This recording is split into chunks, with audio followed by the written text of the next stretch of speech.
Let me ask you a question real quick. Do you ever want to live in a fantasy world where the most handsomest guy always ends up with a girl and he may have time traveled or been a secret prince, but no one in the story ever asks any questions? You can live on Park Ave with a salary from Mickey D's or walk from Denver all the way to New Orleans. But me, I prefer all the reality and the truth bombs drop from the crew at RTP.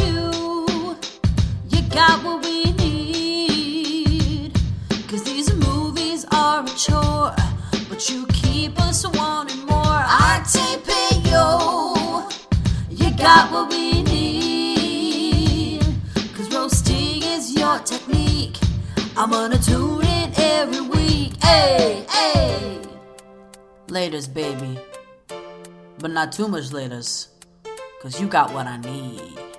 Thank you for tuning into Romancing the Pod. You had us at hello. I'm Paige Wesley. I'm Mikey Randolph. And I'm Todd Schlosser, and this week, Mikey made us watch The Adjustment Bureau. Okay, are you ready for me to lay out why I picked the movie and why I like it? I picked it. I think the romantic story really collapses fairly quickly in this movie. Oh, a lot of things collapse very quickly in this movie. But it does show, like, what non-free will angelic intervention looks like, and I feel like there's a very much of a lack of that in film, I guess. So we've had angels and we've had free will, but like this is like they're like, hey, you're fucking up, we're gonna change your mind kind of free will, like lack of free will kind of angels. And that's pretty creative. I like it because it's very low stakes. Low stakes? He's going to be the president and she's going to be the best dancer in the world. Stakes. Or they're both going to get married and be happy. What's going to happen? Highest possible stakes. They're not saying if he doesn't become president, the world ends. They're just like, that is heavily implied.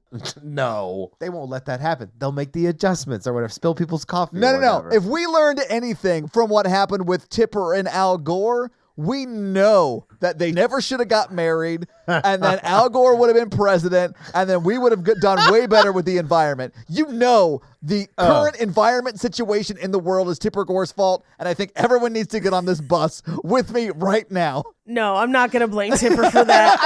I like their chemistry up till the very end. Because I feel like it's like, I don't think we needed to raise the stakes of her, like, getting married that day. Like, it was all, like, I was like, she would never go with you as the third interaction from her wedding. Like, I was going to say, I was like, this is so fourth crazy. Date. Yeah. Fourth date in 4 years. Paige, may I tell you why Mikey actually loves this movie? Sure. It's 1000% a movie about a guy who ghosts a girl multiple times and she takes him back once she hits it big.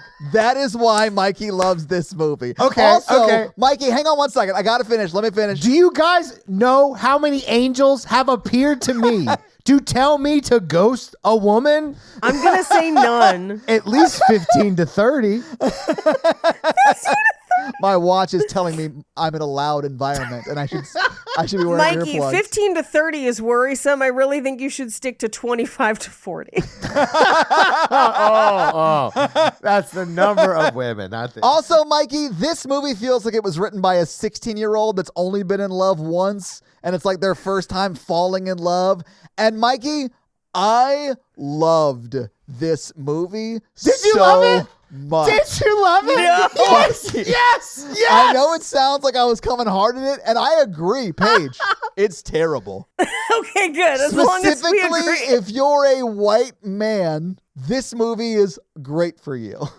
It's not great if you're a woman. It's not great. No. I think it's more science fiction than romance, but like, Yeah. it was enough to like get it in there. You know what I'm saying? Well, I mean, it better be. It was written by Philip, like the story was written by Philip Philip K. K. Dick. Dick, yeah. Yeah. But Mikey, I recognize this movie is pretty shitty to its female lead, right? Like the whole movie, he's just ghosting this woman at the worst times. Think of how misogynistic the angels are. Yeah, there are no women angels. The only women angels are the ones that have to wear the black mask and do all the dirty work, which is even worse. Hell yeah. Okay, I'm kind of here for that. But like, that's not what we saw on the screen. No, the movie. I don't, and I am 100% realistic about its flaws. Like Emily Blunt's character is charming, but like the whole plot is just so bonkers. It's like a Mikey movie. She is a kickstand for his career. Like, Yes. it just treats her as like she is, who cares what she's doing? She is there to just prop up the men around her, which is bonkers. She'll become one of the best choreographers in the world or whatever. According to the old Name angel. one choreographer, Mikey. I can name some because I love gay stuff, but you, name a choreographer. Britney Spears. That's technically correct. Yes! She's never choreographed a production on her own. Janice Jackson. Nope. Also no. Baz Luhrmann. Baz Luhrmann is a film director. But they dance in those movies. He doesn't do the dancing. There is a But separate he has choreographer. to say how to do it because he's the director, so he's... No, that's the choreographer's job. But if you direct the choreographer, you're like the director of choreography. No. And Mikey, did you know that there is a most famous choreographer in the world, and they have done multiple Super Bowls? They're crazy famous. You don't know their name. I don't know the names of people who directed any musical or dancing things. That's what I'm saying. It's nonsense to be like, she's going to be the most famous choreographer in the world. Great. She'll get her picture in the newspaper one time. She'll get to hang out with Rihanna sometimes. And then hardly anyone will know about her. Yeah, if I was him, I'd been like, okay, well, who cares? I'm going to go forward with this. I mean, the best choreographer, she would obviously want to be with me more. I mean, like, Paige sitting in my house watching hip hop videos, wishing I could do those dances. I'll know about who Paris Goebel is, but like, no one else is gonna fucking know. I'll be the only straight guy in that conversation yelling about Bob Fosse and the way he changed art. Hey, Bob Fosse would have been a valid answer. So would have Darren's dance grooves. I don't give a shit. So, okay, no, I admit it has a lot of flaws, but like it has a lot of style and it feels warm. You know what I mean? I like it. Hold on. My husband just texted me because he can hear me screaming from the other room. Of course. The most famous choreographer in the world is our Lord and Savior, Jesus Christ. Exactly. And you know who he sent? The Adjustment Bureau. Oh, man. I don't know how you feel like this movie is warm, Michael. I do not understand. Because it's got like a glowy golden glow the whole movie. It's technically shot through like a blue filter. Yeah. What? I don't know. The movie is dumb, but I really, really like it. But Mikey, I am going to shit on this movie the whole time, but I actually enjoyed the shit out of this movie. And I cry a little bit at the end. Yeah. They changed their fate, Paige. Now she's a choreographer and a president. She's not a choreographer. She gives up her dreams at the end of this movie. But this movie is like if white dudes could write fanfic about what their life could be. Yes. This is what it is. So it's like specifically for white dudes. Yes. It is very much told from the perspective of a straight white man. Rich. You're forgetting Rich. And rich, and who doesn't want to be responsible for any of the decisions that he makes and how they pay off in other people's lives or how other people's lives are impacted, and doesn't view other people as having the same level of agency as him. No. Hardcore. They're legit just NPCs in this world. Yes! Which also he was until they broke him out of it and gave him that awareness, right? Yeah, Paige, they literally tell him he has more agency than other people. Which is nonsense. Like, it's a Mikey movie romance. I love it. It's so crazy that it circles back around to fun. it's not fun. This is not as fun as City of Angels. It is as crazy as City of Angels, but it's not as fun. Except to get together at the I hate the end of City. City of Angels. No. I need the end of City of Angels because I need it to be that fucking insane. As dumb as the end of that movie is, it's perfect. So like, so why crazy. change it? Okay, this movie, first of all, has so many weird, conflicting themes that by the end of the movie, I was like, what the fuck is this movie trying to say? Like, at all, like, other than this man is important and his wants and whims supersede literally everyone else on Earth. Not his wants. The other white people, angels. No, his wants. It's they changed for him. Yeah. And not only that, like, the whole like, there is no free will, we control things. I'm like, well, that's a convenient way for no one to have responsibility over their decisions, even though bad shit happens. And then when they try to break it down, they're like, oh, no, World War II wasn't us. Like, we were on vacation or whatever it was. Okay. The world building is nonsense, Mikey. It is so crazy. But I love the determinate, free will versus like predestination or whatever. Like fate. Yeah. Well, see, here's the thing. Fate is one thing if you're going to do it true to fate. Because like Calvinists really do believe that like the world is like this. We're like, which I get, and also personally don't believe. No, I mean, I don't believe it either. But like having it like visually laid out is bonkers fun to watch as a movie. I did love the FBI from the 60 agents, the angels, quote unquote, in this movie. Their book looked like a bullet journal. Like it just looked silly to me. It's like some girl who runs an MLM through Etsy and her laying out her day. Hey, Paige, I have a really quick religious opportunity for you if you want to. Honestly, we already decided you're going to do it. Get in the car, bitch. We're getting predetermined. Get in the car, bitch. We're getting predestined. I also like that the case managers, angels, are like so sick of everybody's shit all the time. And it's Which, by the way, they don't ever confirm that they're angels. And so for me, they're not. This is the New World Order. They're the reptilians. By the way, if you believe that, nothing changes about this film. It could very easily be the reptilians. They could, with one simple shot, prove that your theory is correct by just like panning out over New York City and then you see like a ship in the sky, like just floating above the city. Yeah. Which I would love better. Because then that means reptilian aliens really were invested in their love life, which is such a crazier, better concept. The existing concept is crazy, but it's as crazy as it being reptilians. That's not any crazier than what we have. But then on top of this movie is 20% story, 80% world building. And at a certain point, I got so fucking tired of every time somebody in a fedora steps aside and is like, see, what you have to understand is 20 minutes of exposition that we're never going to use again because there's not a sequel. And this is not a world that we're going to play in ever again. And it's only to just be like, what do you want to do, Matt Damon? Like, that's it. Paige, you can't ever play in this world again. It's a single player game, clearly. It's a single player game.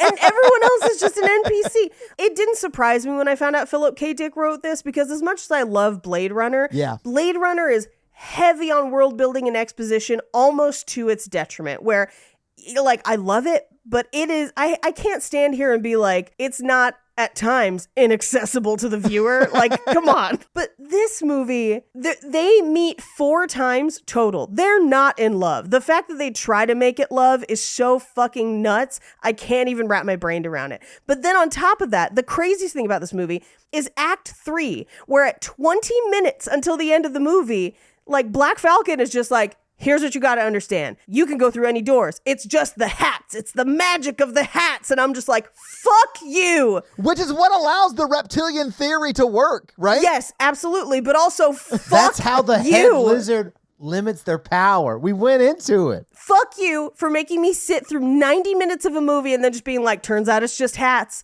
What the fuck is wrong with you? And then on top of that, then he teaches him how to do the doors. He's like, you're going to have to memorize all these doors. And he's like, got it. Never mind. I'm just going to make a run for it. I love that, Paige. I like that part too. I love the clearly spending 3 hours, but we cut it down to a montage learning the doors and then saying right before it's time to go, fuck it. I'm just going to run for the blue one. Well, he beats up a lot of angels. Lizards. And then he gets through the doors. He like gets to her and he's like, well, I'm going to drag her through a door. The fact that her brain doesn't fucking melt the first time they, like when they get out to Yankee Stadium, the fact that she's not just like, what the literal fresh hell is that? Like, the fact that it takes her until she gets to the Statue of Liberty when she's like, hold on, this one's too far. Like, that's crazy. And then we get back and he's like, what if I can change their mind? And I'm like, there is 5 minutes left in this movie. How dare you try to introduce a whole extra plot thing that we have to go through to like try. And then it's just them running through stairs and doors for another 5 minutes. And at the end, it's just Black Falcon being like, Hey, turns out You were the change we needed to see all along in the world. Todd, picture what everything Paige said, but with like a more excited thing. I'm saying the same thing. That's why I like it. I know. Mikey, I like it too, but it is completely terrible. this is a terrible Yeah, movie. y'all wanted more angel films. We didn't want any angels, Mikey. No one asked for angels. But also, I will ask for lizards. I'll find a lizard romantic comedy. More reptilians, please. Paige, maybe I should just ask you. Mikey, feel free to chime in. Don't you think it would have been more effective to like let them date and then to like slowly change Matt Damon's YouTube algorithm so he gets like way too into Alex Jones and Andrew Tate and she just breaks up with him for being a loser? Like that seems like way more easy. He can't be president if he does. Okay, would this be a better movie if the whole Philip K. Dick part wasn't in it? Because they seem to have really good chemistry. If it was just a romantic comedy about a guy running for Senate, falling in love with this kind of like wildflower. Hey, that movie exists. It's called Dave. Like that movie, or no, it's The American President. Like Yeah, Dave that is movie even wilder exists. because the real president dies. That's Oh right. yeah, that's right. He's just the double. It's The American President is the one, I think, where he falls in love with a random lady. Yes. Yeah, that movie exists and it's a classic. It is. And Annette Bening, I think. Yeah, I think so. And this could have been an updated kind of version of that because they do have really good chemistry, but like they put them in situations that are just fucking bonkers. Like the first one's cute and the bus thing works to me. Yeah. And then like the other one kind of works. And then by the time you get to the end of the movie, you're like, no one would react. No, the second he walked into her bathroom, she would have maced him. Yeah. They should have dated for like a few months and then them being like, look, you have fucked up the timeline. We have to go back to the future or whatever. Like Yeah. they should have let them have more time. But Mikey, you can't date in a video game, so they cut it out. They were like, no, he only has time for 3 dates, and then she marries him at the end or whatever. Yeah, just like the good old days. There's no time. There's no extra time in this movie. It is 1 hour and 45 minutes long, and conservatively, 1 hour and 20 minutes of that is just people being like, see, here's how the doors work. And then also, we've got these magic hats. But then it You're turns like, out. calm down, Monsters Incorporated. Let's get back to something fun. There's also 20 minutes of people in suits running places. And I think it's important that we don't leave that out. There is a lot of men in suits running in this movie. Mikey, did you say it's Adult Monsters, Inc.? No, I said that. Yeah, it kind of is, though. But here's the thing. Look at Monsters, Inc. Do you know how much time it takes them to build that world? Like 6 minutes. Like, it's so fast. Yeah. And most of it they show, don't tell. You could have shown, not told, almost all of this, Yeah. except when it gets weirdly complicated. Is literally vulnerable for 30 seconds and that gets a woman to kiss him. And I feel like that's how life should work. Oh, boo. Mikey, is that not how life works for you specifically? Like, Mikey, I know what works. I'd be like, oh, yeah, like Todd's brother. Wow, Like, you it- use my brother too? Yeah, I was like, my brother died in a car accident. And then, And then I fucked the truck. yeah, they took me to Washington, D.C. I don't know. I to was look- all messed up. I was so high on exhaust. I had a head injury. Okay, but I did though. Like I did have. But it was more of a bed injury. You know what I'm saying? Oh yeah, I mean we're not holding it against you. Yeah. You have to do more than just like one disclosure as you get older. But when you were like 19, if you were this vulnerable, yes, that shit would have worked. Mikey, can I introduce you to Todd in high school? My brother had just died. Yeah. Good for you. I mean, And you got so much truck off of that. Hell yeah. Up to your neck in truck nuts. Man, I wish any of that was true. I mean, and maybe it could have been, but I was way too awkward and scared around women to do anything. it could have been true, but unfortunately you were in the band. Yeah, and you weren't a trumpet player, so. Yeah. And like they really couldn't relate because they don't drive, they march everywhere. And honestly, I pretty much only dated drum majors. So Did you only date drum majors because you figured they'd be down for a bang? I don't know. I don't know why it worked out that way. The only drum major I didn't date was James. You know what? Because somebody made you spill your coffee too late and you couldn't, Yeah. couldn't connect with James like that. You know what? James has a lovely bed and breakfast on the East Coast, and you could be running it with him and making scones every weekend, but you're not. Right. I love Paige's version of Mikey's Christmas tree farm for me, Yeah. which is like a B&B upstate. Like, With scones. I love a scone. I mean, there's a lot of truth to that. And then as he serves the people the scones, he's like, when I went to the UK. I knew Paige would hate this movie, but Everyone who's not you and me should hate this movie. Like, I get if you don't like it. it's so weird. It's just so weird that I love it. It's really weird. It's really strange. I think I would like it better if it was goofier and didn't take itself so seriously. Because, like, I love that it takes itself so seriously. I mean, it's so crazy. It is There like is- playing with the silliest premise ever, and what is essentially a 38-year-old white man's masturbatory dream. I guess. And like, it's just like taking itself like it's writing the Declaration of Independence. Like, it's so serious. yeah, that's what I hate about it. Is it's like this movie is so important. All of these people are like really famous, good actors, I and they know. put Yes. them all in this Yes. movie. And they're not And bad they- in it. Nobody's acting no. bad. The Everybody's movie's good. filmed well.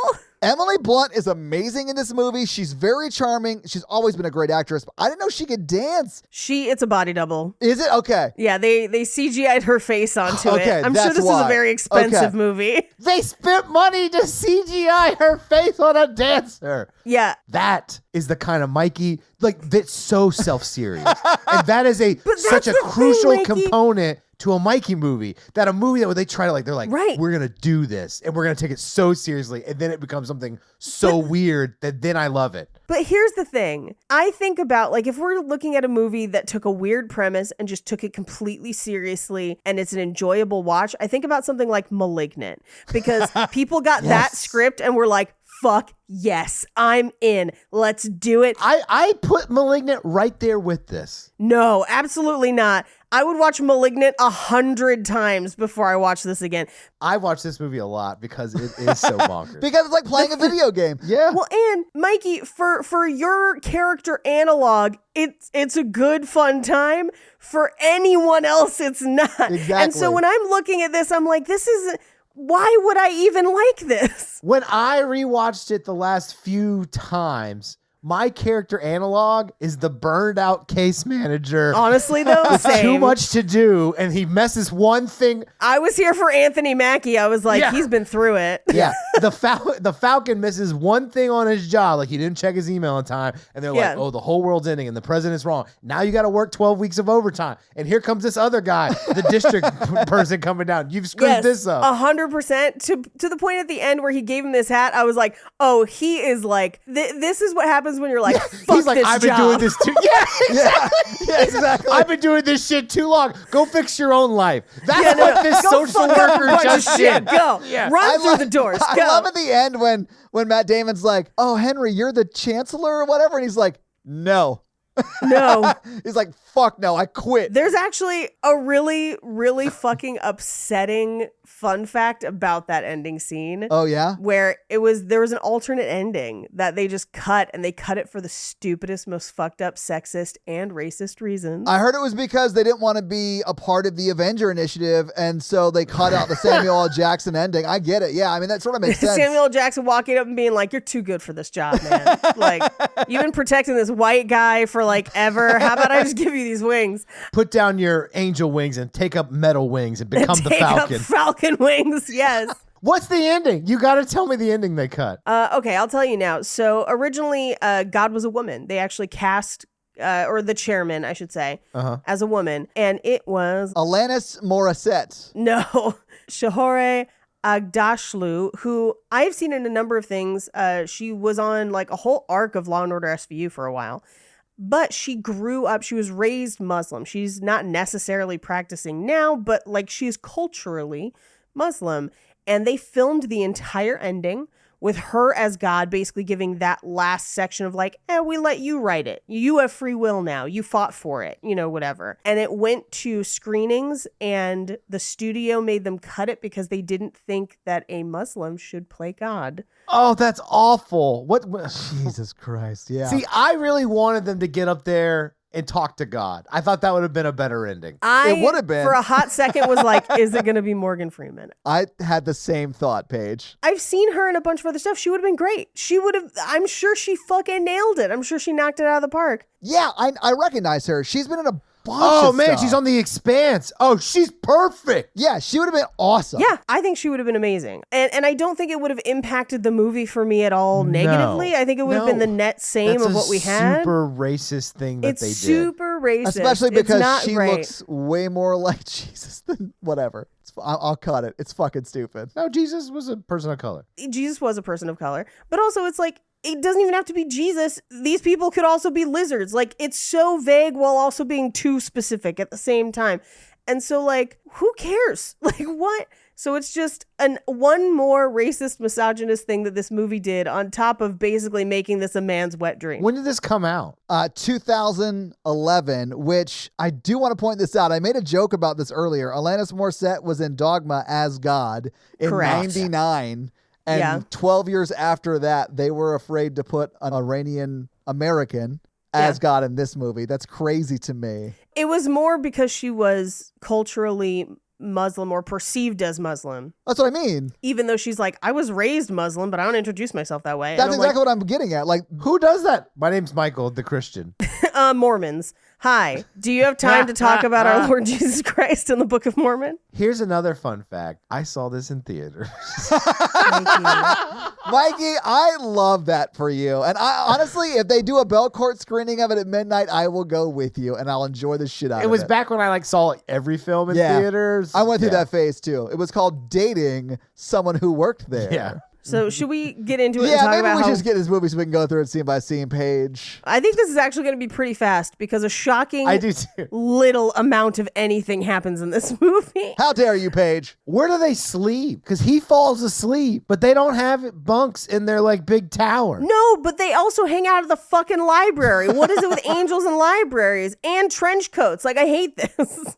They don't even have the good sense to be bonkers like Nicolas Cage. Also, in a horror movie, Emily Blunt's character would have murdered you. If a beautiful woman approaches you who's alone, who's snuck into a wedding, she's killing you. Nah, she's just having lady wedding crashers, which I would watch. By herself? She's trying to find just one kidney. She only needs one, Mikey. Stop bogarting your kidneys. Quit keeping your kidneys to yourself. Didn't you ever learn to share? Yeah. It does suck. They have good chemistry. Yeah, it sucks that they had a great chemistry and there was no real romance in this movie. I felt like they had great chemistry in the first scene, the first time we meet them. Yeah. And never again after that point. Well, it's because at that point in her life, she had been ghosted by him at least once. Yeah. Anyway, so this movie starts out with a 20-minute long montage of Matt Damon's political career. Yeah. Where we find out that he's kind of this young, hot, bad boy congressman where he was elected at 24 Oh, God, we and need then to talk got in a about that. bar fight that night. Yeah. The stuff that this movie was like, this would end their political race, has really been When you find out that he disproven. only mooned people, I was like, to have a president that only mooned people. They're like, he's too much of a wild card. I'm like, bro, wait till next decade. Yeah. If he had won all of the elections that they wanted him to win in their plan, air quotes, it's entirely possible that he would have won 2016. We could have had Matt Damon See? instead of Donald Trump. Emily Blunt ruined it and brought about Trump and January 6th, all of that because he wanted to be selfish and fall in love. Hate it. Anyway, so as we're watching this montage, we see that the New York Post exposes this college reunion prank thing that he does where he moons people. And he's going to lose the election. Go on. It's so crazy that would make you lose in an election now. That's so funny. Yeah, but it's portrayed like when Trump did the grab him by the pussy thing, and everyone's like, this is going to end, there's no way he wins after this. And then he just still won. But it's positioned like that, where it's it's going to cost him the race because he showed his butt to people. Well, and it does cost him the race. It does. Yeah. And not by a little bit. No. By all of it. They're like, you know what? Vote for the other party. Yeah. Who cares about the issues? I care about one thing, and it's butts. It's just ridiculous. No ass, no class. That's what I think about my opposition. Ass class war. No one runs for free. Then we cut to John Slattery and Anthony Mackie and a handful of other people in what looks like 1940s detective wear. And they are all standing and they're just like, well, shit. Now I guess we're going to have to adjust the world so he can win. And it's like, this movie is about the reptilian agenda. Like, it fits more for the reptilian agenda than Angels. And I just want us all to recognize that. In retrospect, it's more like a QAnon the love story. Yes. Because he's a Democrat too. Yeah. It's not John Slattery is actually playing George Soros. What it doesn't tell you is in that tower, the lizard angels have to eat babies to make the hats. It's just a whole... Adrenochrome. Yeah, the hats run on adrenochrome. To make the hats. The hats are all made out of like pure baby skin. And that's what leads to a Democratic senator becoming president. I've read all this before. It's Q keeps posting it on those Q drops. The deep state, yeah. I actually ran into JFK Jr. the other day, and he told me all of this. So JFK Jr. actually changed his fate and became the chairman. Yeah, as Terminator says, no fate but what we make. So, you know. I hate how all of those jokes were so close to what they actually believe. It's scary. Yeah. But what I really like is when a couple scenes from now, when he kind of finds out what's going on, and they're like, what about Torres 40 years ago? I just want to cut to whatever this universe's version of Alex Jones is, and he's the other guy they revealed themselves to. And he's like sitting there trying to tell the world.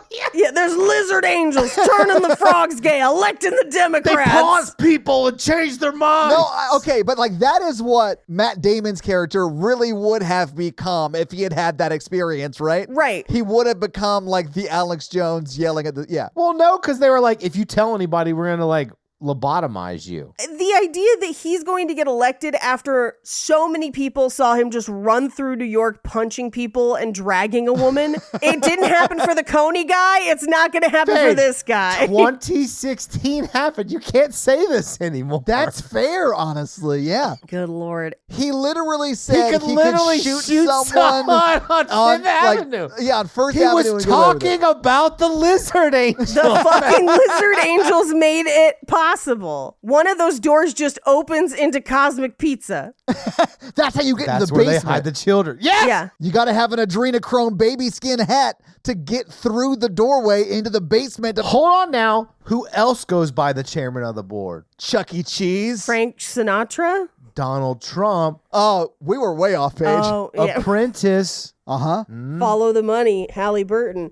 It also is making me, this is just making me think of What We Do in the Shadows, where Nick Kroll and Matt Berry are fighting over a hat made of the skin of witches. The unlucky hat. I love that. It's a cursed hat made of the skin of witches in New York City. Anyway, so he's going to lose. So he has to make his concession speech, and he's practicing in the bathroom. And lo and behold, who's been hiding in the bathroom with a bottle of champagne? It's Emily Blunt. And she's just like, oh, you're going to lose? That other guy's a fucking tool. And he's just like, haha, funny you should mention tools. Let's make out. Yeah. And they do. They do. They make out. And it's honestly, this is the one scene where they have chemistry, and it's actually very hot. I was like, all right, okay. No, I mean, they like ooze sex in this scene because she's Yeah. like, you're a fucking liar. Like everything he says, and he's like, fuck, I love being called out on politics and shit.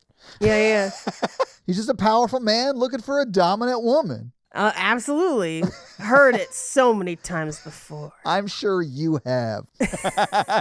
No. She doesn't dance around making the first move. You know what No, I'm she saying? does not, which I think is great. There's nothing wrong with that. No. Ladies, feel free to make the first move. And like they look hot. Like he's like dressed in a suit. Yeah. She's in like some hot wedding like attire. Oh, Yep. yeah. Yeah. It's a Yeah. big ass bathroom though. It's like a huge ass bathroom. Yeah, it reminded me of the bathroom in Liar Liar where he beats the shit out of himself.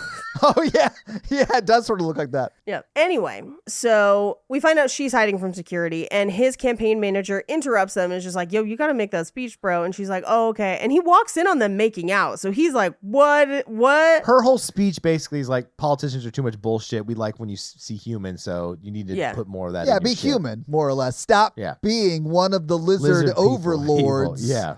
Be human. I noticed that your eyes don't close front to down, and it has me concerned about my constituency. Anyway, so in my notes, I just have they kiss. I mean, why the fuck not? He's already losing because it would have just been one more scandal. He's single at least. He's not a married politician. No, but I think it was like he was supposed to make his speech and instead he was fucking a girl in the bathroom. Like that's what it would become. Have you heard of every other president? I mean, when he's like, my dad idolized JFK, I was like, this explains a lot. Yeah, it does. Anyway, she runs off. He doesn't get her name or number or anything. He makes his speech, but he makes a speech more like what she would have done. He goes off script and he talks about how they've been measuring which tie works best, which I do think this speech is very, very funny about the perfect amount of scuff on your shoes.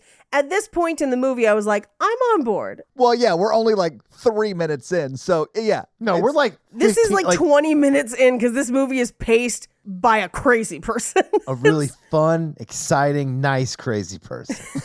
Give me Malignant any day. Paige, if they would have left the scene in where they met God, it would have kind of matched the third act of Malignant, where like they fight a bunch of angels, run to angel headquarters, run up the stairs, and then meet God. That would be the perfect Mikey movie ending to this film. Only if God had Bacter arms. Yeah, only if God turned around and you're like, this is my brother, the devil! Oh my God. And now God's going to run backwards through the rest of Act 3. They're fighting off the devil that is technically just the Bacter of God. That could be in this movie and it's not that far off, you know?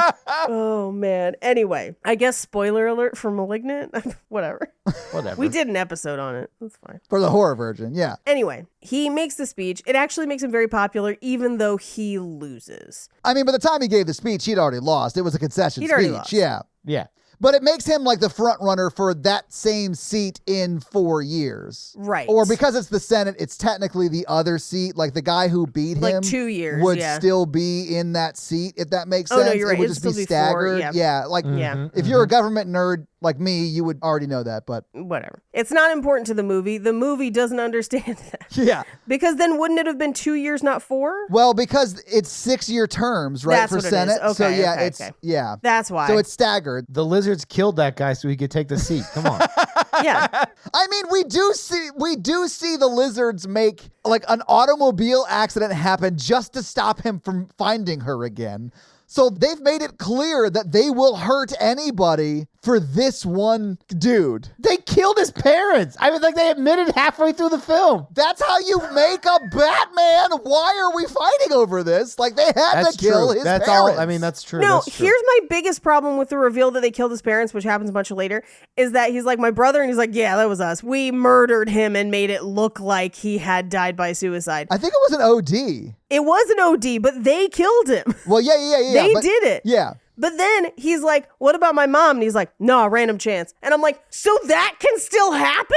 like, Well, because this guy has to nap or whatever. I think it's just because they're like, well, she was a woman, so. Paige, I don't think you're necessarily wrong. This movie Thank is you. like very misogynistic, like in its writing and its portrayal of the women and the Yes. characters, of which there is like 2. And one is dead. Here's what I think, though. I don't think it was done maliciously so much as I think it was done completely ignorantly, where it was just like, what do you mean they're people? Like, I don't think it was like, we're going to write a movie where women aren't people. I think it was just like, No, this is obviously a 12-year-old's fever dream of a romantic comedy, and someone gave him $30 million. I wish they'd given him lizards and a parasitic twin. Anyway, we cut to a few weeks, it seems later. He's got a new job. He's starting with, it sounds like a venture capitalist firm. Yeah. I mean, it's actually his buddy's firm that was his campaign manager. Right. Or at least he's also a partner there because He's work also together. a partner. Yeah. Yeah. And Anthony Mackie is supposed to make sure that coffee gets spilled on him by 7:05, but he falls asleep in a sunbeam like a cat. So it doesn't happen.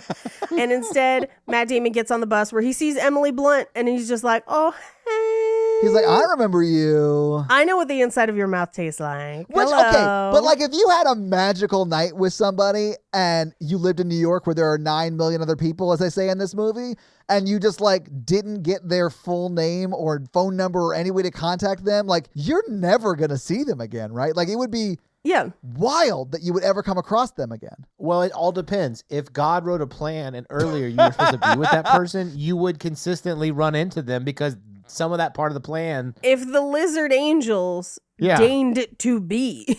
Weirder things, coincidences do happen. Well, I mean, whatever your belief system is, things that are statistically insignificant probabilities do happen. Yes. There is a chance you could run into somebody that you had a magical moment with on a bus. Yeah, and that would be absolutely. a really exciting moment. And I'm sure it has happened because shit happens all the time. Yeah. Yeah, because the lizard angels make it happen. Yeah, because King Gizzard and the Lizard Wizard make it happen. Yeah. Well, I guess I've pissed them off. I haven't had one of these moments in a while. Yeah, MK Ultra is actually just the plan to keep you from happiness. It's Mikey Ultra. Look, I don't even play Mortal Kombat. I don't Get even know. over here. We have a plan for your life. Yeah. Anyway, so they have like a fun little meet cute on the bus. Anthony Mackie chases the bus down and tries to spill the coffee from afar. I mean, he but does. Misses. But he spills it on her. Yeah. And he gets hit by a car. He does. Like real hard. Yeah, but he's Yeah. the Falcon. He's fine. He's the Falcon. He's fine. Yeah. Well, the Falcon's not a super soldier. I think we need to talk about this because he was actually offered a chance to take the serum. And So here's the thing. I think he should have taken that serum because I am a strong believer that my Captain America needs superpowers. He should have been like forced injected, which No, I mean, here's what I think, and here's what I think they were going for, is that Steve took the serum because he wanted to do the most good. That was always his motivation. That's what people keep pointing to, is like, he's the exception because it wasn't about his personal power. It was about doing the right thing. I think Sam is the same kind of person, but I think because of that, he's like, I don't want to let my personal proclivities ruin it.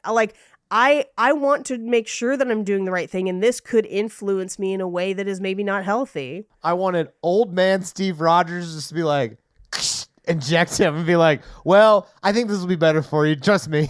I would not have loved the imagery of a white man injecting a black man with what all has gone on in the U.S. Todd, they go over that. That's a plot point in the series. I haven't seen it. Okay. The series, I liked the Falcon and Winter Soldier. I just hated the villains. The villains were questionable, but I rewatched it with my dad when I was home because he hadn't seen it. They meet the original super soldier like pre-Captain America, and it's essentially an analog for like the Tuskegee experiments. Yeah. And that guy was like forced to be injected and then put in prison for years. Like, it's a really like sad story, but it's so good. Like, I actually really liked it as a series. Awesome. I thought it was done very well. And I know the principles, but like the reality is like if you're going to fight other super things, like you're going to need more than like, some metal wings. That was an unfortunate rhyme, but I do think Mikey still has a point. Anyway, back to this movie. Sorry. So they have the fun little meet cute. He's like, can I get your number? And she's like, yeah. She gives it to him. He leaves the bus, or she leaves the bus. He continues on to the office. He didn't put in his phone. Because this is pre-smartphones, Mikey. No, he had a BlackBerry, but She puts it in his coffee and breaks it. exactly. Yeah. So like she destroys his phone, so he can't do that. Because he's got a BlackBerry, but nobody else has an iPhone, which is crazy because iPhones were everywhere at Yes. this time already.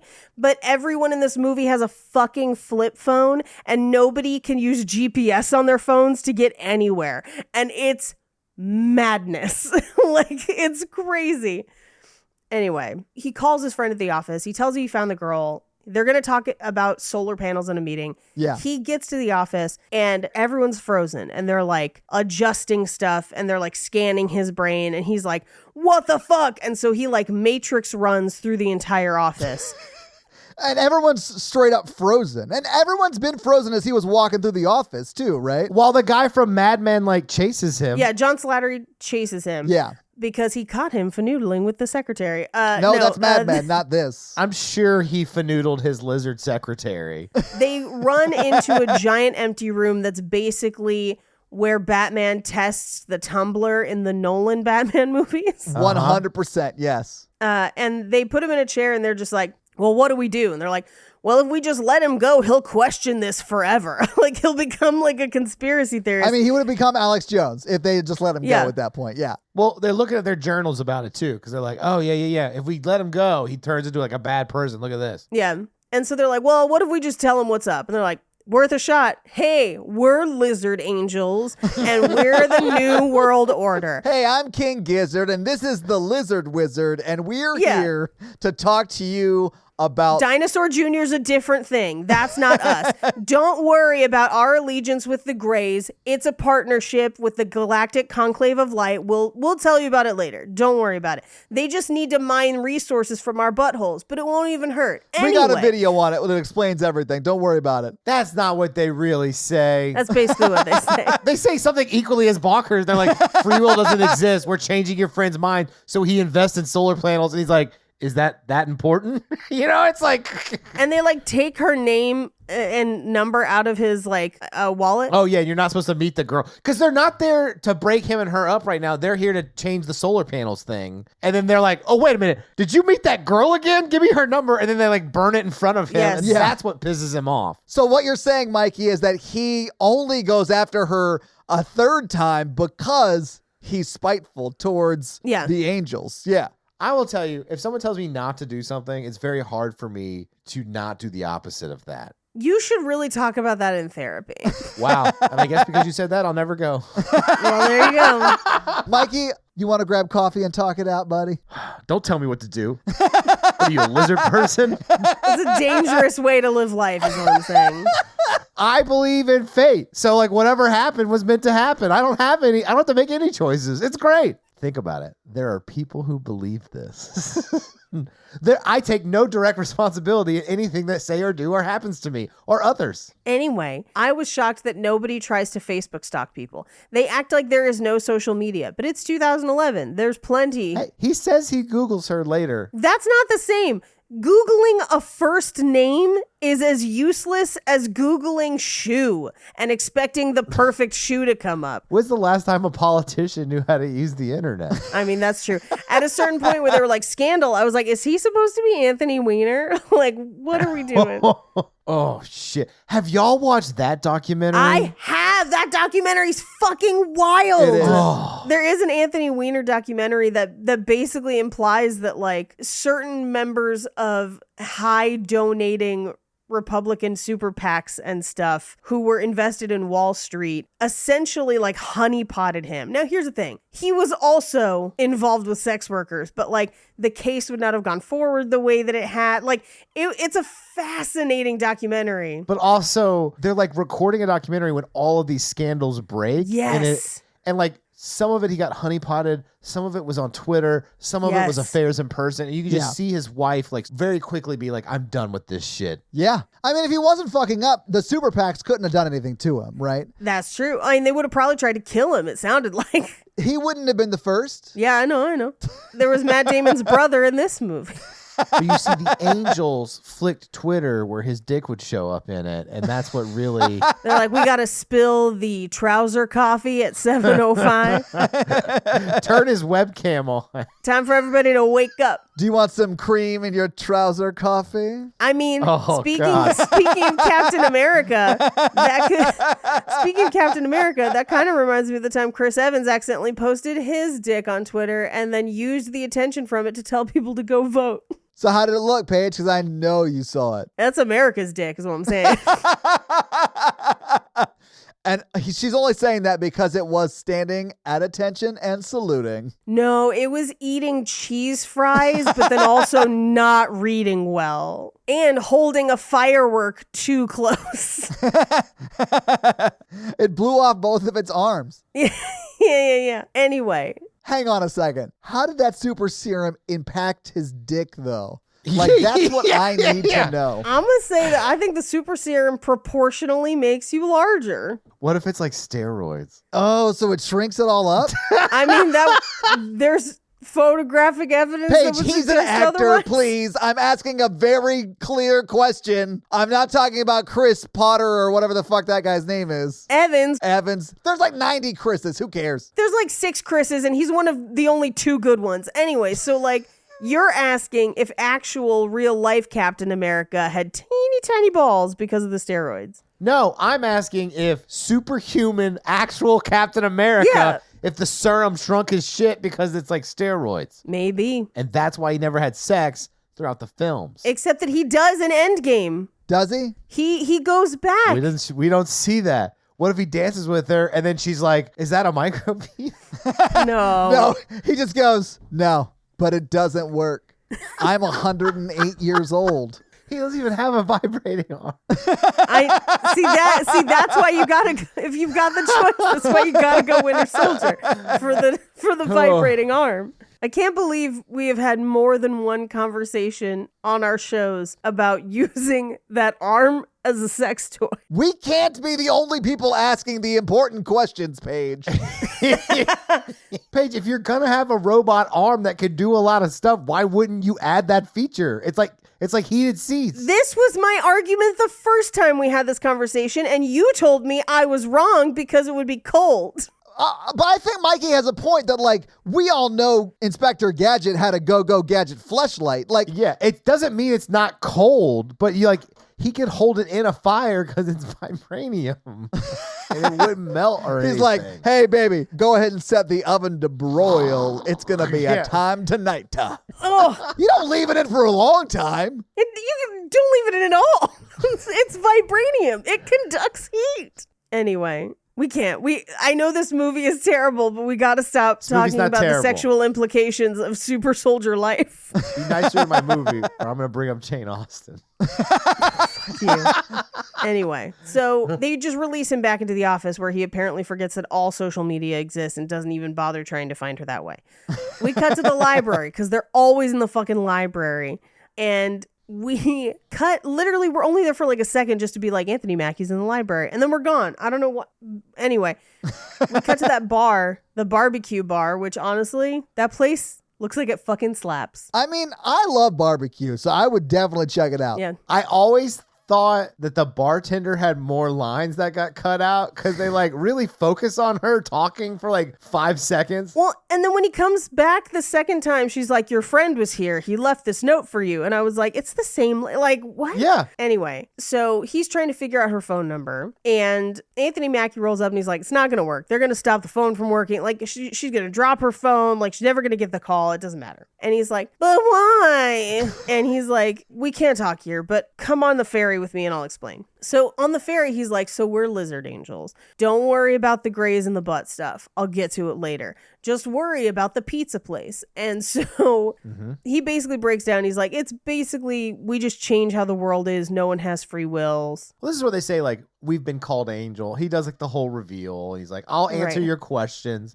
Here's how we work. Yeah. I do love that when he's like explaining like the whole free will stuff, he was like, except for like the really atrocious shit, that's on y'all. We had nothing to do with that. I promise. Yeah. When they break it down later, they go into it. But like basically he's like, small shit we don't get involved in, but like to steer the planet because y'all are fucking idiots and always try to self-destruct, we have to control major stuff. So it is basically like the lizard people controlling one world government. That's what I'm fucking telling you. Because he even says in the scene, like, we monitor the entire world. And I was like, monitor, hey? Like a monitor lizard? They're Like, using the birds, Paige. Yeah. They're surveillance drones. the water does upset them. They're not amphibious. They like to lay out on hot rocks like lizards And he's like, I killed your brother. because he knew too much. He saw me lick my own eye. Have you ever watched the YouTube videos of people claiming celebrities are reptilian? It's one of my favorite No, things but ever. I want to. I will find some and send them to you because they're the ones for George W. Bush are very, very funny. But then there's also a heavy contingent of people who think Rihanna is a reptile. Okay. I'm not convinced. I don't find the evidence compelling, but it's a lot of people being like, see, and then they're like circling her eyes and stuff. It's crazy. Anyway, so he's like, you know, it's better if you forget about her, basically, because like they're going to stop you from finding her. Yeah. Cut to 3 years later. He gets on the bus, does all his normal stuff. No, he takes him to the he's like, meet me on the ferry. I'll answer all your questions. Yeah, that's what we've just been talking about, Mikey. We didn't talk about the ferry. We just talked about the bar. I mentioned the ferry. I said, come meet me on the fucking ferry. Welcome to the conversation. I don't know. I need you to take a list. I mean, like, you're being really hard on the movie. At least narrate it right. I did. I said ferry. You weren't listening because apparently you have the ears of a lizard because you're one of them and I can't trust you.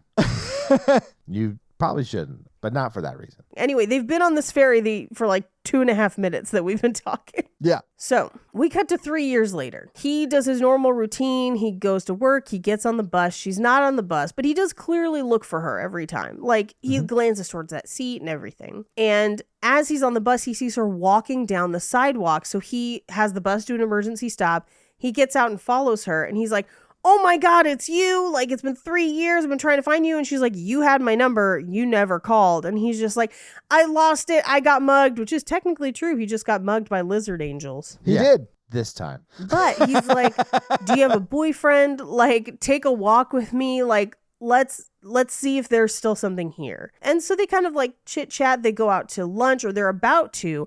But the whole time that they're kind of spending time together, the like John Slattery and a bunch of people are just like, we've got to stop them. If like, call in this person, send this person. Yeah, it's like cutting between them, like getting a lunch or something with, you know, scenes of them like, we got to break this up. How do we do this? And whatever. They're like converging on the scene of where they are. And so everything they kind of send to stop it doesn't work until they send his campaign manager as they're having lunch. And his campaign manager's like, dude, you had an announcement speech. There's a bunch of people waiting by the Brooklyn Bridge, which I have no idea how he thought he could cancel that. Like, that's... I think the point of the movie is that this is so important to him that he would cancel anything. Like, that's what they're trying to say. Yeah. You've never like called out of work for a girl? Work, like, sure, but not like a televised speech. for M. Bison, that's just a Tuesday. No, Mikey. No. Maybe if he was president, he could pull that off. This dude's just running for office. Yeah. He needs those cameras. Yeah, and all those people have been standing there for hours waiting for him. Like, he has to go to that speech. But he does find out that she's a ballet dancer and she dances at this one particular studio, so he knows where it is. So then... Which should be enough to track her down later, right? Yeah. I mean, like, that's plenty of information to stalk somebody. It is, but they also do this thing where they're like, oh, no, the rehearsal's been moved to Pier 17. And she's like, oh, that's right there, right by the speech. Like, we could meet up after. And so he does the speech, and he's like, I got to go meet her right now, and looks across at the pier at one of the buildings and sees John Slattery and the other hat guys. Oh, Yeah. we forgot that John Slattery was like bullying the other social worker, the Falcon, before he left to do this. He's like, clean up your That's mess true. 5 years later. Very, Hostile workplace environment. well, just very like accurate to like helping people professions. Mikey, you're in management, right? I'm not talking about my place. Oh, okay. Naturally, of course. Yeah. Just make sure we clarify that. Yeah. This is what people are saying Yeah, a lot of people are about saying other it. places. Yeah. Yeah. But he sees them in the windows and is like, oh no. So he goes across to Pier 17 and she's not there because she got a text saying it was back at the normal studio. So he's like, well, I gotta go find where her studio is and get to her. But the whole time, John Slattery and the other guy keep like cutting him off. They're like not letting him get taxis.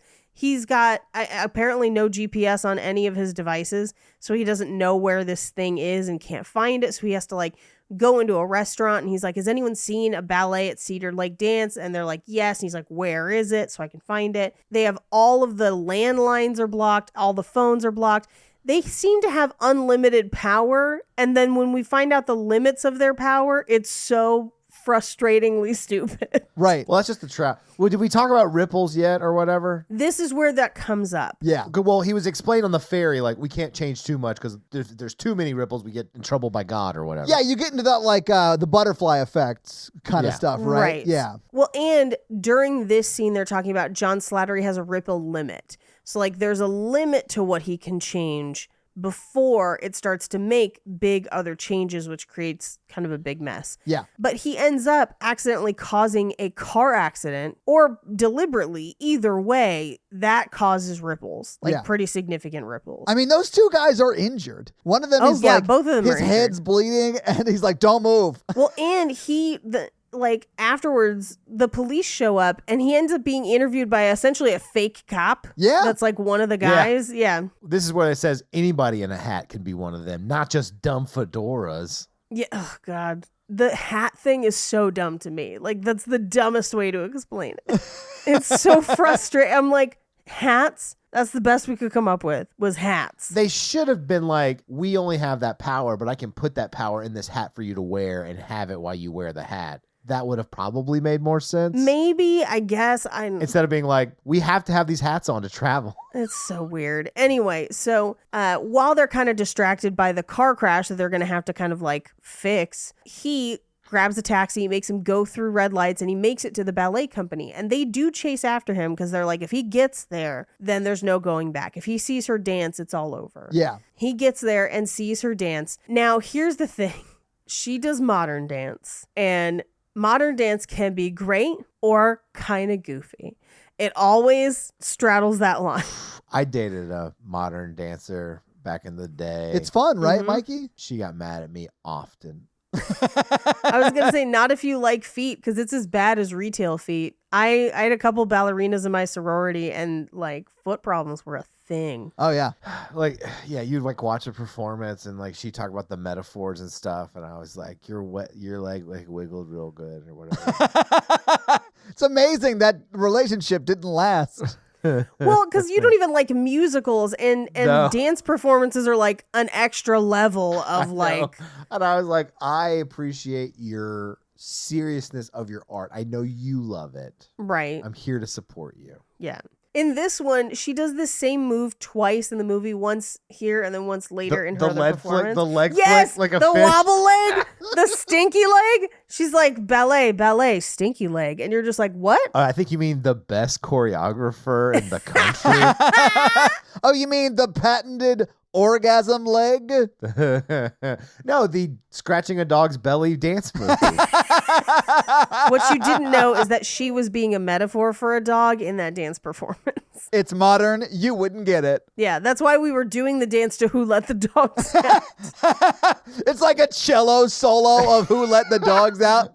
Maybe that's why I like this movie, because there's like scenes of her talking about dancing, and you can just tell that one, he doesn't care about dance, and two, he's like trying really hard, and he's like, cool. I love to watch it. It was good. And like my dancing, I don't feel those emotions. And she's like, whatever, we're in love.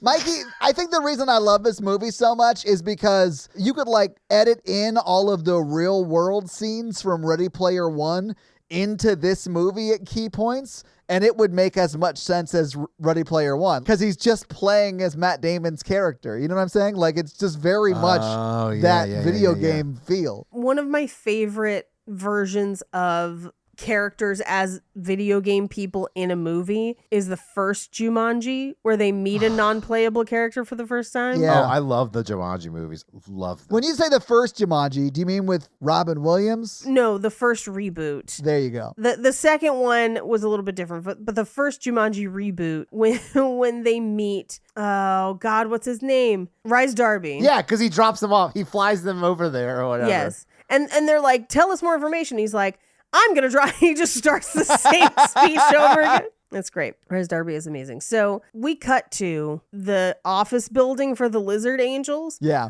John Slattery gets there and they're like, come on upstairs. We got to clean up your mess. And this is where they find out, like, yeah, it turns out that like up until just a couple of years ago, they were supposed to be together. So like. Yeah, we had to change the plan because of some other stuff, and it got written out of the plan or whatever. Yeah.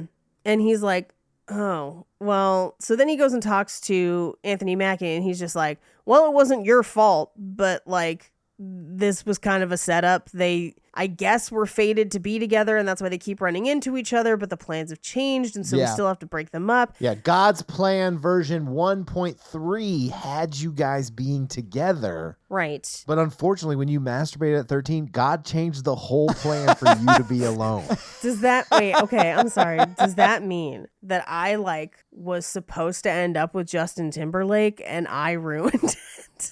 Yeah. Yes. Because you were like, rub, rub, rub, rub, rub. I'm loving it. And he like bounced. He was like, no more Timberlake for you. I would have loved if they were like, do you remember when you stole the candy bar from the corner store? That's when we changed the plan where you would never fall in love. You were supposed to marry Malin Ackerman, but unfortunately. Mm-hmm. But Malin Ackerman would have been enough for me. I wouldn't have to help people. I would just sit at home with Malin Ackerman being happy. I hate that element of this movie so much. The idea that one person serves your happiness to the point where it solves things that should probably be discussed in therapy.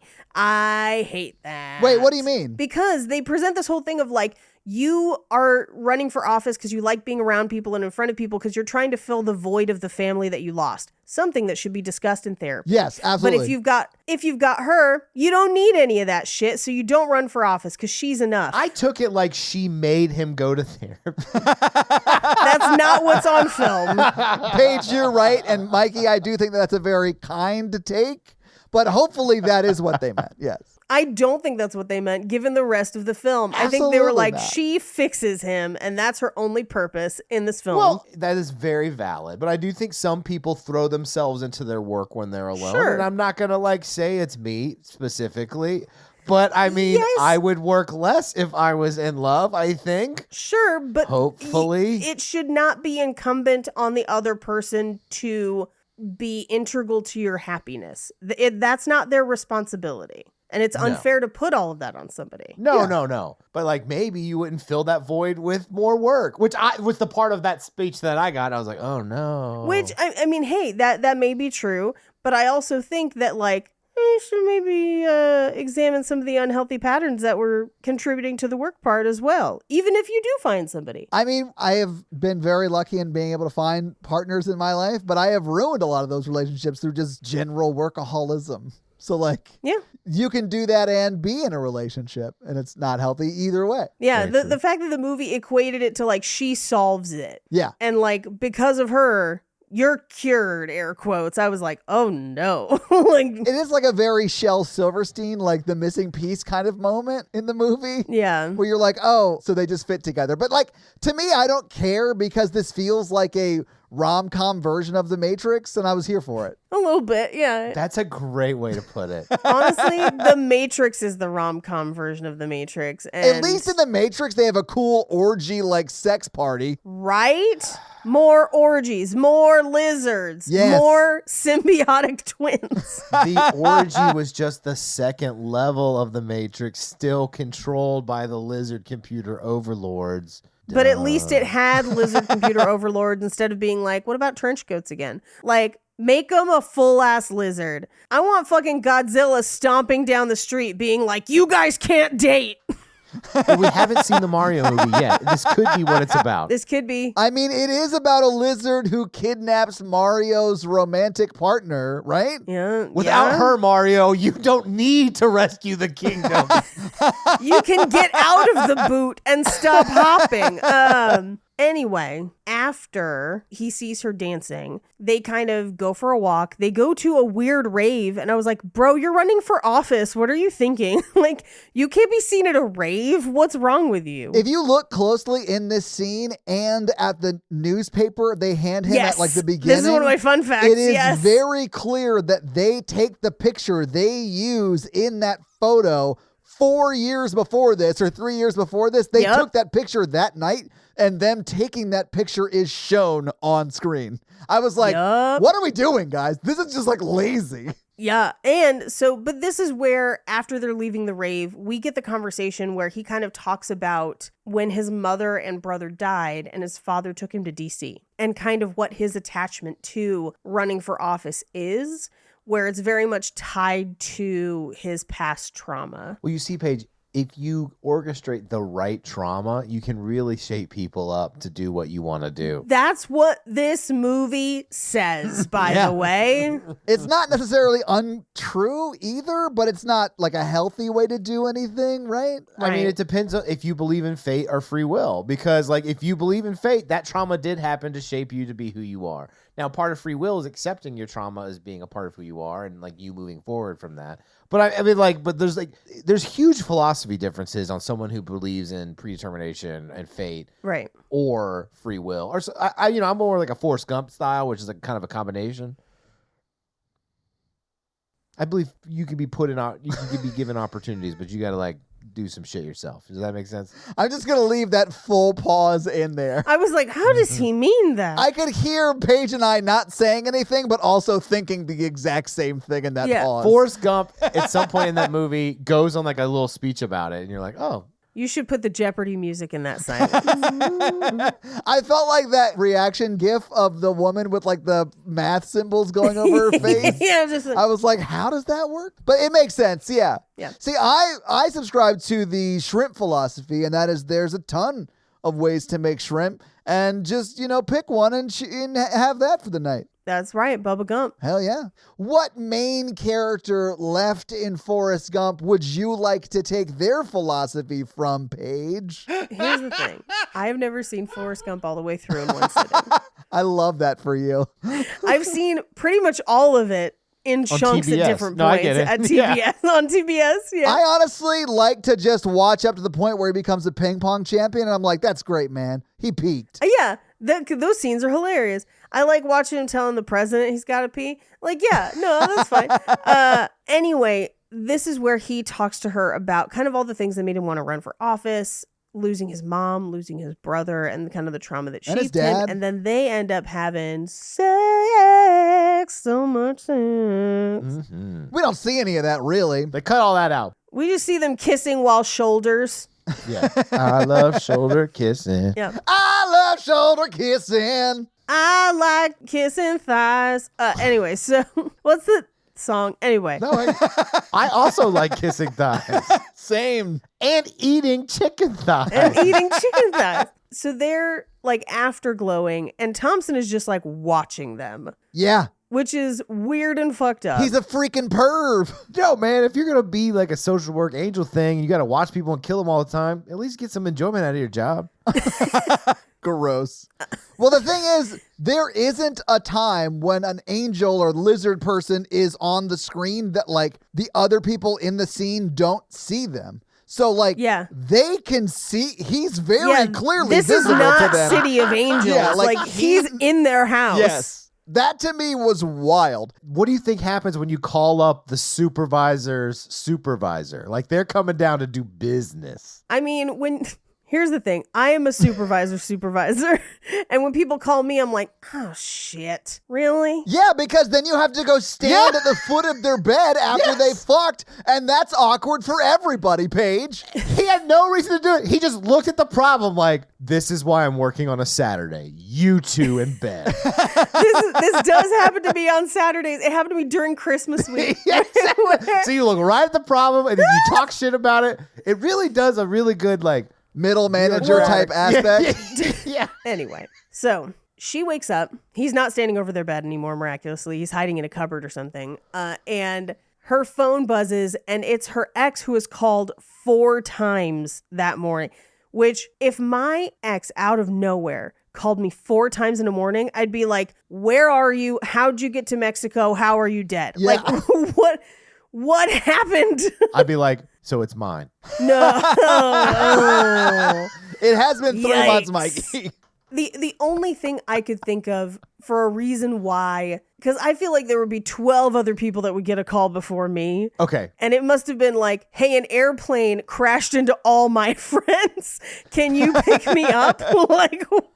I have called an ex a few times out of the blue to be like, are you logged into my HBO account? You missed her a lot, didn't you, Mikey? You were like making up reasons. No. Hey, did I leave some Tostitos over there? They go bad after too long. I got on and it was like the continue watching shows. And I was like, I don't watch that show. Oh, so this wasn't you missing her. It was you being petty? You owe me $4.49.5. No, I just want to know, like, who's on my HBO watching this stuff? Like, I don't watch that. Hey, Paige, that reminds me. Did I ever give you Mikey's HBO login and password? No, I've been meaning to go watch just like a ton of True Blood, though. I have HBO, so it doesn't. It's weird. I'm like, I don't watch that reality show. HBO Go stuff. I'm just like, that's not me. Who did this? We got to finish this movie because I haven't eaten since breakfast, except I had popcorn for lunch. I'm not managing adulthood well. Sometimes we have our days. Well, you need to pray to your lizard people.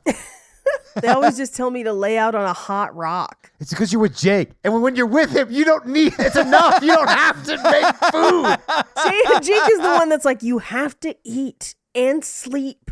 Anyway, so her ex calls her a bunch of times and she's like, what the fuck is happening? Weird. But she immediately like talks it over with him, which I kind of appreciated, that she's like, it was my ex. It's strange. Here's why we broke up. I don't know why he's calling. He's like, I definitely haven't pissed off God or the angels or anyone else who definitely told me directly that I shouldn't be with you. And I did it anyway because, you know, like, I'm just like real, like, I just do what I want. Yeah. I mean, there's no way he pulled out, right? Like, Right? they can't not let them be Right. together if she has his kid. If I think I love someone, why pull out? So many reasons. Oh, my God. I'm So kidding. many. I'm kidding. I knew Mikey would love this movie. I'd be like, God himself told me not to pull out, so I'm going to not do that. God is a lizard and they lay eggs. You can't trust We don't know. God might be a lizard who lays eggs. the space pope.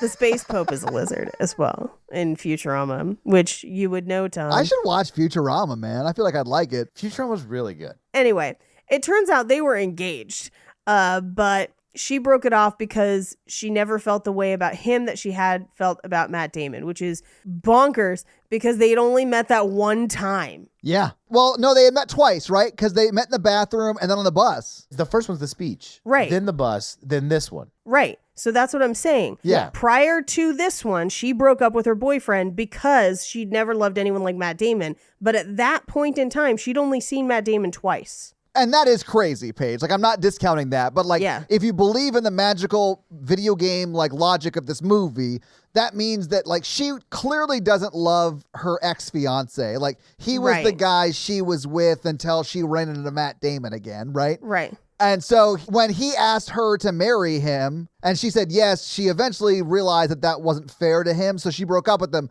before Matt Damon came back into her life. Right. Like 3 months before we find out. Yes. I have a question. Do you believe in like immediate attraction, like butterflies kind of thing? Yes. Because some people think that is a red flag. Like that means it's activating my issues. Possibly someone in this group may have gone on a date recently where on the date, the girl turned to him and said, it's good not to feel butterflies because that means it's not like activating my issues. And then the guy kind of knows that she doesn't really like him that much, kind of. Or is it good? There's a book I want you to read called She's Just Not That Into You. That's how I took it. And I was like, okay. Did you guys have a second date, Mikey? Not yet. No, you're not gonna.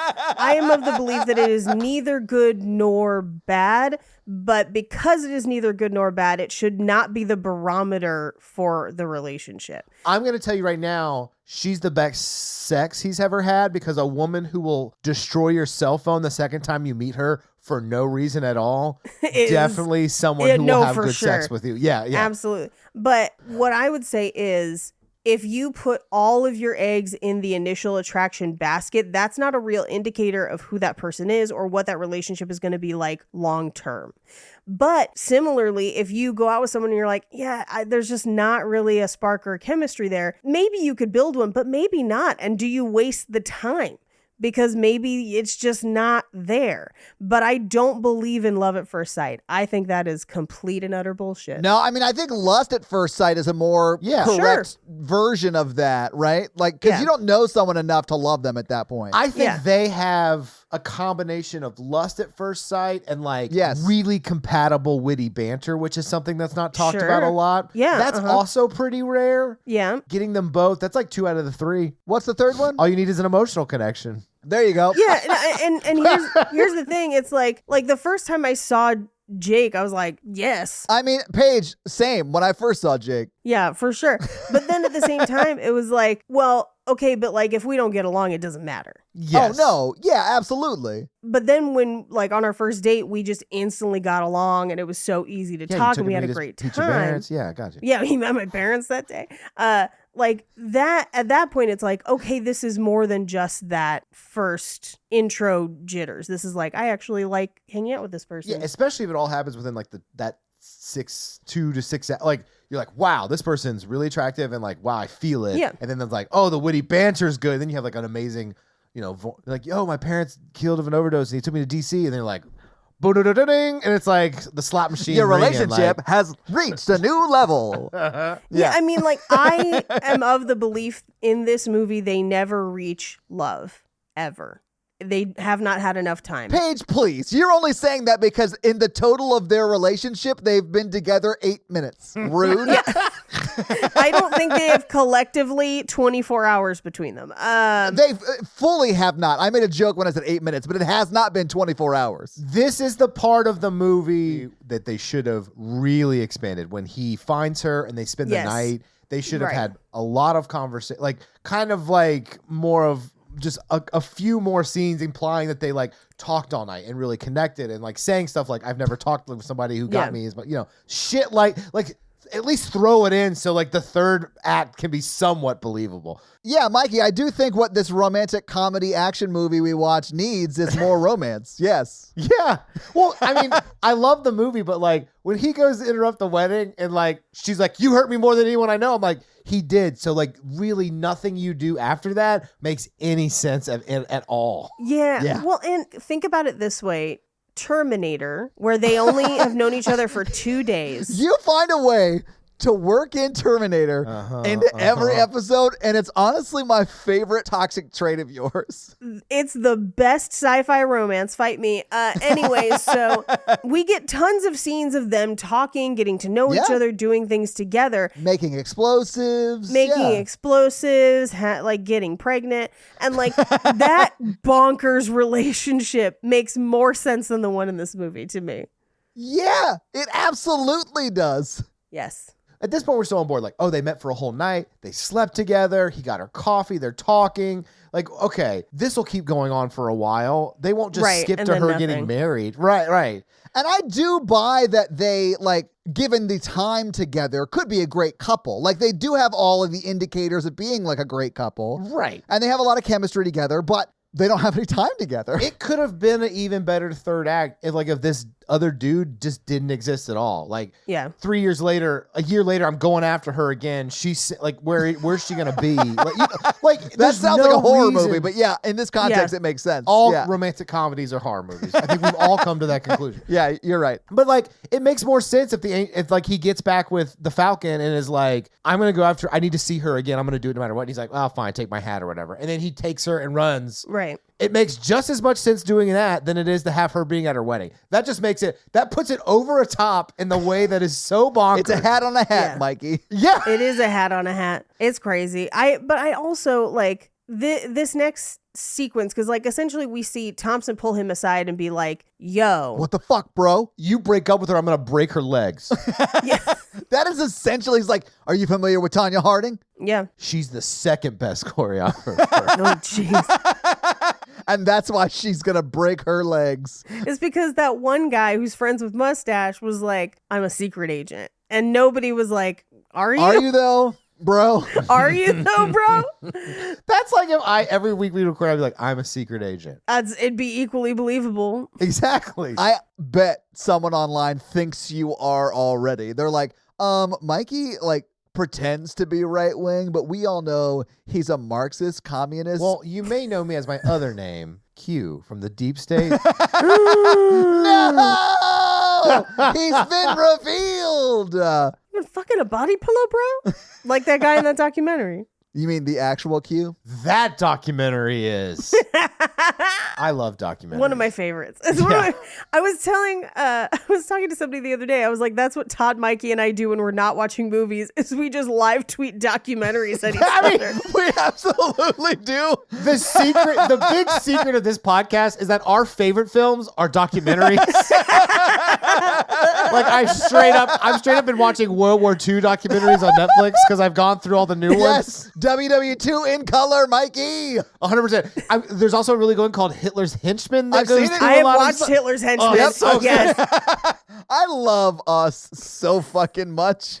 There's a new one out about web sleuths, and I haven't decided if I'm going to watch it yet because it's on Hulu. I hate it. And they're like, you should watch this, you stupid fucker. And I'm like, Hulu, are you right? Hulu's getting very aggressive with its search results. My favorite was when we all live tweeted that documentary about the guy who slept with Jerry Falwell's wife. Giancarlo? Is it Giancarlo? Giancarlo. What's the name of the doc? I forget the name of it. God forbid. The sex scandal that brought down a dynasty. That's what it was. That was a fun one. I love how you referred to our Facebook DM, like group DM messages of live tweeting. Just to us. We're the only audience. We could each other. form a group on Twitter, but it would just be us. Anyway, so he's like, I'm not going to hurt you. This is the first time I feel like I'm myself. Like, you know, where I'm never going to leave you. Because she's just like, you have left me. But yeah. So he goes to do an interview on The Daily Show. And it is the Jon Stewart era Daily Show. Yeah. Which made me really sad because I was like, man, remember when Daily Show was like... I mean, I love watched Jon Leslie Stewart. Jones's couple episodes. And I'm fucking here for that shit. I haven't seen it with her. Is she doing it now? So there's a bunch of temporary hosts that I think are kind of like testing the waters. And she literally shouts at you for like 30 minutes. And I'm like, I'm here for this. This is what I needed. I just grew up with that. Yeah. You know. Jon Stewart was my first Daily Show host, you know, so he's my favorite. I did love the Jon Stewart era. I have actually really enjoyed Trevor Noah. It's a very different vibe, but like, I don't hate it. I like the clips. Yeah. Also, my entertainment viewing has changed. I don't do cable anymore. Same. That's the main reason I don't watch it anymore either. But I see a lot of it on YouTube as like clips. Anyway, so he leaves her in the green room, and then they send like an adjustment bureau guy to be like, he said that you should go home, and then they like lead him. He'll call you later. He'll call you later. And then they lead him into the same empty garage that they had before that they didn't have to set dress, and that's probably why they used it. Yeah. But this is where Thompson is like, you don't fucking have free will, motherfucker. We controlled everything until after the Roman Empire, and then we were like, maybe we'll let them try it out. And then we got the Dark Ages, so we popped back in, and then we were like, I don't know, 1910, you guys are fine, but then you got all the horrible wars and the Holocaust that we want to conveniently not be responsible for in the mythology of this film. And then we stepped back in.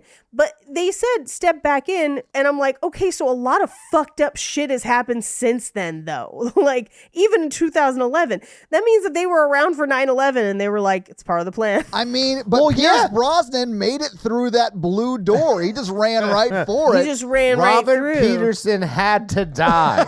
That's what Thomas Crown Affair is about. That's why that painting with the hat and the apple. My God. Follow the money, Halliburton. Halliburton. Okay, I'm not a personal person who believes in fate because like you would have to be like, well, it's God's plan. But people get pissed off at this all the time, right? Like your miscarriage was God's plan, or 9/11 is God's plan. Like I don't prescribe to that kind of religion, personally, where like you know we make choices to hurt each other every day, and also bad things happen randomly, and like how you respond to it really defines people and how you treat each other. But like, yeah, they do the classic like bureaucracy thing. Like they like blamed it on like the upper management. Like, yeah, we saw the World War II and the Holocaust, but like we couldn't do anything. No authorization from management. But I'd love to get involved, but the boys in corporate like that. Yeah. It's wild. But what boggled my mind is they were like, Holocaust, not us. 9/11, us all the way, bro. I mean, listen, those are both terrible things. They're not equal. I'm not saying they're equal. 100%. I'm just saying, I thought it was very funny that they were like, we didn't do the bad stuff, except for the other bad stuff. Except for the really horrible shit that's happened recently. Yeah. Yeah, you're like, what about everything bad after 1945? And they're like, yeah, well, we had to like, you can't make a God's plan without breaking a few 100 million eggs. It's like, take out 9/11. Take out any number of the other genocides that have occurred since 1945. Yeah. And like, think about this. You're thinking too macro. They basically kill all of Matt Damon's family to get him to run into politics. I know, and they admit it too. And that's just one person. And that's how important the playable character in this video game is, Mikey. Good Lord. You mean Emily Blunt? This is also where he's like, he presents the idea of like, you can't be with her because she's a loose cannon and it rubs off on you, and you can't be that way if you're going to be the president. But also, it just fucks up your life. You never get to where your potential is, which is a real, when you get into potential, murky. Doesn't Anthony Mackie come back and say that this guy's lying Later. to him? Okay. Yeah, that's after this. It's when he convinces him to go back to her that he tells him he's lying. But he basically says like, hey, if you stay with her, it kills her dreams also. And he's like, but you can still make her show. So he gets to her show. Yeah. And Thompson follows him to the show, and he's like, she's about to be one of the most famous dancers in the country. And I'm like, For fucking what? Like, what is Beyonce gonna hire her for her next tour? Like, what are you talking about? I was like, oh, is she going to be a judge on So You Think You Can Dance? Yeah, like If you don't marry her, she becomes one of the most famous dancers in the country because you actually fuck her when you're president while you're married to someone else. oh. It's a huge scandal. Yeah. If you leave her now, we'll never get JoJo Siwa. I don't think you understand. Fuck, it's so bonkers. It's so great. And they're like, we tried to reason with you. And then they make her fall and sprain her ankle during her dance. Yeah, but she's essentially dancing on the top of what looks like a ping pong table. Yes. Like that stage looked very wobbly. You don't understand the metaphor, okay? Oh, did I miss the metaphor? No, there's no metaphor. I've been on many a jacked stage like that shit. Same. I can't tell you how many times where like I showed up somewhere to roast battle and I was like, you knew how fat I was before I got here. Like, come on now. I once Like- played a show at a venue that was on the 3rd floor of a large building, and it was hot. And the window was open at the back of the stage, and the drum riser, like, it was like shaking, and like I was 100% sure I was falling out that window. Oh, was it like at window height? No, the window was a little bit below me. So like if at any point I slipped off that stage, I was dead. Oh my God. Anyway, they go to the hospital, which also, again, even if we're counting this as a separate date, this is date number 4 and he's in the hospital with her. I don't think we should count the hospital as a date, Paige. I mean, what if he brings her flowers? Especially because he bails. Well, I think this is him being like, I have to leave her so she can, It is. you know, choreograph for Beyonce or something. And I love how you're like suddenly just shitting on the If dancing she doesn't profession. choreograph for Beyonce, we'll never save the planet. I'm just like, realistically, as a choreographer, what jobs are you? Maybe a Broadway show, maybe a TV show, but like, That's what I was thinking because they were in New York. I was like, oh, Yeah. she'll work on Broadway and be like a Fosse kind of famous, you know? That's the brilliant part about this kind of logic is that, like, if she doesn't choreograph that Broadway play, it never inspires the doctor that saves the country 100 years from now. And you're like, oh my gosh. what? What are you, a Benny Jesuit? Like, that is so, like, way into the future. Like, no. If she doesn't choreograph Hamilton, like, it's just, I just don't think they plan out that far in advance. Like, the counselor's bullet journal doesn't, like, go that far into the future. no. Because it has to be in manageable chunks so that you don't get overwhelmed and you actually accomplish your goals. You want to break your goals out into both quarterly and yearly, and then also lifetime goals, because you should be feeling accomplished all the time and making progress to the you that you want to be. I feel like you were in my kitchen a month ago. Well, I don't feel like they get SMART goals. Like, they really kind of get fucked by their upper management on this one. Oh, the angels? I thought you Yeah. meant girls didn't make smart goals. Same. That's what I thought he meant too. I was like, oh, God. No. SMART goals, it's like achievable time. What's the S stand for? What are you trying to spell? SMART. It's an acronym for like good goals you set. There's like each letter represents a good thing about the goal. Like they have to be like achievable in a timely manner, and measurable is the M. Oh, got it. Wait, there's no M in the word goals. Smart. It's the word smart. Oh, smart. You said it was the word goals, and I No, was no, like, no, what M? Smart goals. And it's like Okay. every letter of this. I went to some management trainings. It doesn't matter. But the angels don't get any of that. No, they don't have a great employee development program. No, they are not Six Sigma. No. They're not Six Sigma, and they're not working with a project management software. They don't have Asana at their fingertips where they can designate tasks, subtasks, milestones, and make them part of a portfolio. They're not working in Red Booth. That's the one we use. You use They don't have Monday.com, guys. It's fine. These are jokes for people who work in SaaS. Yeah. Anyway. Oh my God, I love it. So he also says, like, because this is where he punches him in the waiting room, because he's leaving her and he's like, this is what you do. Like, we give you opportunities and you squander them. Like, it's a sprain. So he like goes in there and he's like, sprain? Cool. So you're going to dance on it again? Bye. Yeah. Oh, no, he punches Poof. him, though, right here. Right? No, he does. Yeah, she I mentioned just that. said he punched. Okay. Let's just collectively blame Todd. Yep. That feels true to what we normally do. Uh-huh. There you go. You should put it in your bullet journal. Sell some essential oils about it. I feel terrible like I'm coming down on bullet journals. I think they're very cool. They just do not work for my personal brain. They're cool for who? No, some people really get into it. Yeah, some people really do, Mikey. They do. Those are the type of the people who are like, oh, teacher, you didn't collect the homework. It's in my journal, bullet journal. And I'm like, I'm the person sitting behind that person being like, thank God they wrote it down. Fuck. I was like, what homework? Mikey grew up in the South. The only bullet journal he knows is his kill list. Oh. Bullet bourbon. Oh, bullet bourbon? My bad. That's what it was. Yeah, he definitely finds her after the x-ray and is like, remember when I said I was never going to leave you again? About that. He doesn't even tell her. He's just like, so you're good? I'm going to make some calls and then just...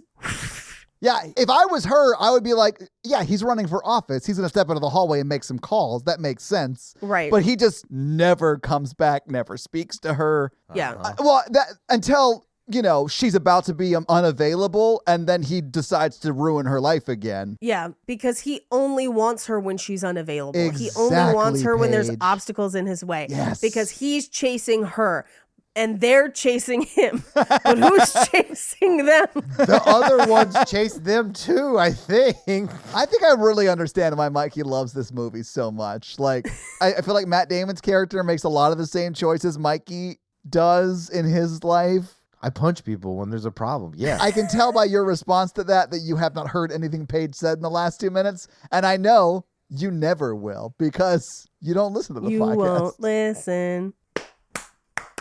Anyway, John Slattery and Anthony Mackie are like chilling, and he's like, hey, don't feel bad about this. Like, Thompson handled it. I know, like, don't let it get to you. And he's like, yeah, because his family, which implies that they killed his family. Yeah. He's felt bad about it this whole time, which is probably his motivation for doing what he does next. I got that too, Paige. No joke. Yeah, Anthony Mackie's motivation in this movie makes sense, where he's just like, they killed your family and they're trying to keep you from the woman you love.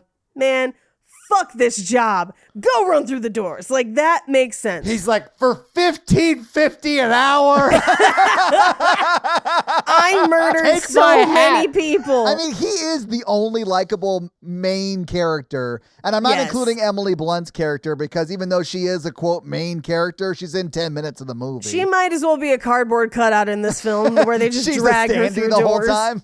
Yeah. And her leg just shakes. If you want to see a good Emily Blunt movie, watch Quiet Place, not this. Edge of Tomorrow. Oh, Edge of Tomorrow's really good. I do like Edge of Tomorrow. I do love Emily Blunt. But I like Matt Damon's friend in this, his campaign manager guy. Yeah, me too. I like him in everything he's in, though. He's great. He's usually playing some sort of campaign manager. Yeah, he's playing this type of thing. Yeah. But he's usually like disgruntled. But like this one, he's like really happy the whole time, which I was like, good for you, guy. Yeah. This guy's in the Jack Ryan show on Prime. Yeah, He's he really is. good in that too. Mhm. I'm just waiting for them to bring back Jack Reacher with them shirts that don't fit. I don't think it's nice to make fun of a guy who can't afford shirts that fit him.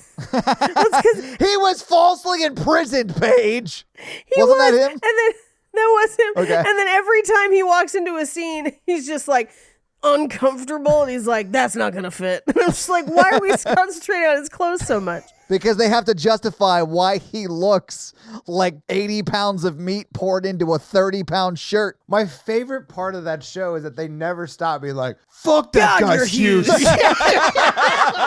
He's so fucking big. And by the end of the season, that deputy's like, yeah, he really is. Well, and they have sex in a shower, and I'm like, not a fucking chance. If he's 6'7", He has there's to not a hold her up shower the in the whole world. time. Yeah. Yeah, there's not a shower in the world.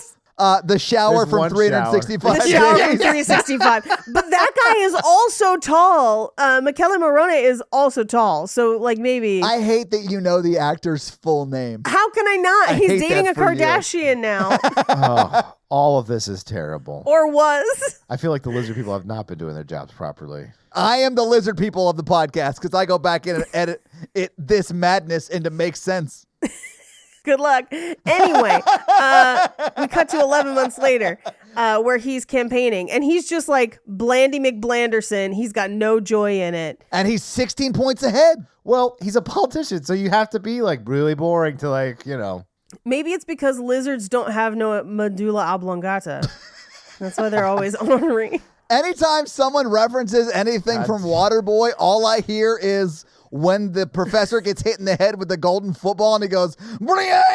Yep. I like Vicky Valentine and I like her boobies too. She showed me her boobies. I like them too. Anyway, we cut to Emily Blunt looking at her marriage license, and we cut to that bar that Matt Damon's been to, and this is where the bartender's like, "Anthony Mackie left you this," and he's like, "What?"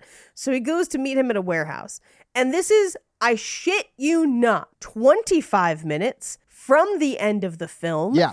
And he's like, "Come with me. Look, he lied to you. She's getting married. Do whatever the fuck you want. Let's learn these maps. Also, by the way, it's hats. Nobody killed your mom. That was just unlucky. But your dad and your brother, we killed them. We killed them. Yeah, for sure. Not we. I killed them. I killed them. That's crazy. Because I am secretly the Winter Soldier.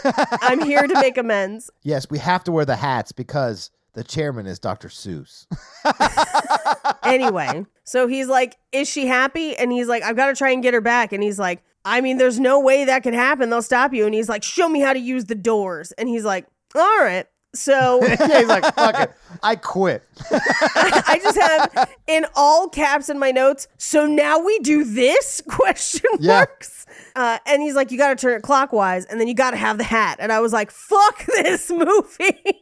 What you got to do is click your heels together and say there's no place like home. Yeah, there's no place like doors. And so they go through like the MoMA, which I think these scenes are more just so they can be like, "Look how many places in New York let us film." That 100% is what it is. It's like, look at how good we are with green screening things now in 2011. Right. I did like some of the effects. It's like, oh, look. It does look good. When that lady like looks around and it's like a rainy alleyway, she's like, "What the fuck?" I love that he just leaves one open at one point. Yeah, that's the one. Good luck with that, Ripple Thompson. Thompson.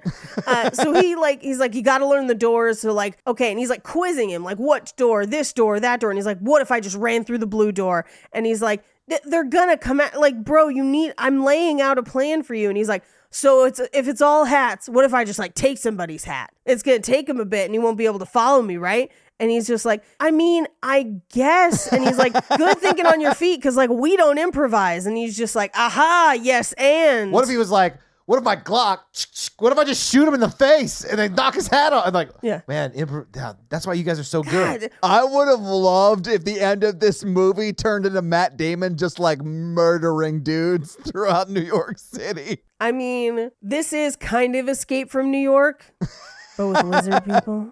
Snake Plissken, please. Snake Plissken, please. So she's dancing, but she's not happy. Right. She just needs to be on the floor, Paige. She just needs to be on the I floor. gotta be on the floor. I'm sorry. I respect dancing or whatever. I just like, I'm so far removed from that like, I'm sorry that I just can't get it. And I know that's dumb. What I needed was, I need her to be like, "I just need to be on the floor," and then cut to a 3-minute long Footloose level dance cutaway. Like when like they pull the water thing and like it goes Yes. all over her. Like, yeah. That's Flashdance. Yeah. But have you seen Hot Rod? Yes. Oh my God. And he Like, falls that's out of the wood cutting building and like, Yeah.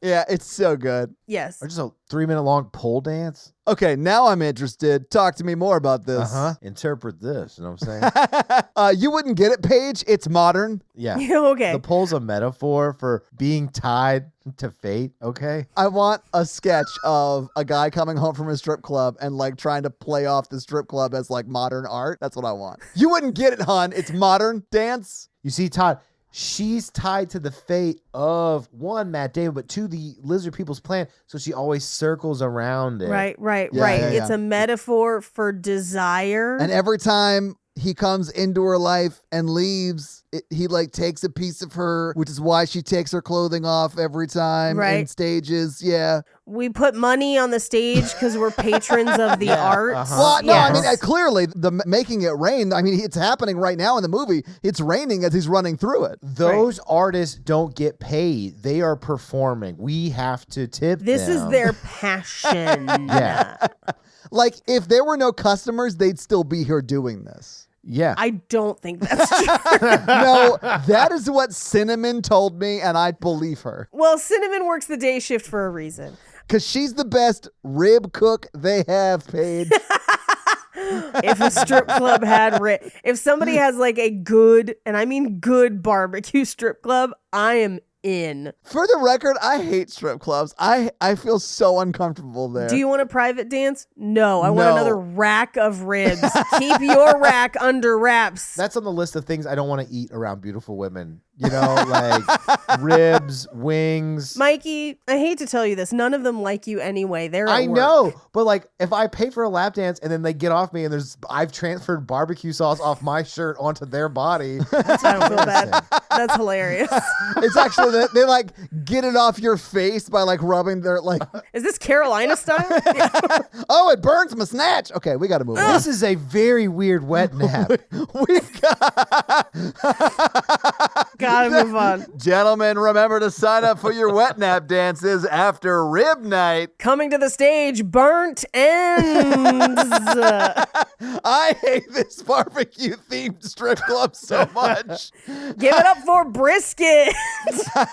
Anyway, it's the morning that she's getting married. Being early is the same as being late because Yeah. then they'll catch you or whatever. Yeah. So he is like, cool, I'm just going to run through the blue door. They completely disregarding the entire... He's like, I knew you would, because the whole fate thing. Right. And I can read your whole decision tree, which like even when they explain it makes no sense, and I love it even more because of You that. know what makes more sense than this movie? Wanted. And that is an insult. I love Wanted so much. Yeah, but the third act of Wanted is like the loom tells us who to kill. That comes from the comic book. It does. Yeah, this comes from Philip K. Dick's novel. Doesn't matter, both bad. By the way, A Scanner Darkly, Minority Report. Like, he generated so much better IP than this. Yeah. Or did he, Mikey? No, he did not. This is the peak. This is the pinnacle of dick achievement. So she's in the ladies' room and he's like, you're not marrying that guy. And she's like, you have ghosted me multiple times and hurt me very badly. Please leave. And then she's like, wait, why are they chasing you? I just realized their meet cute is her in the men's room, and then their last meet is him in the women's room. I get It's it. all part of the plan. I get it. Yeah. Well done. But if you're seeing this movie from her perspective, this dude who's ghosted her 3 times showed up in her bathroom, and then when a guy with a like jaunty fedora came in, he punched him. I would be freaking out if I was her. Yeah. I will say this. Sometimes you ghost somebody 3 times and you get another chance. And it happens.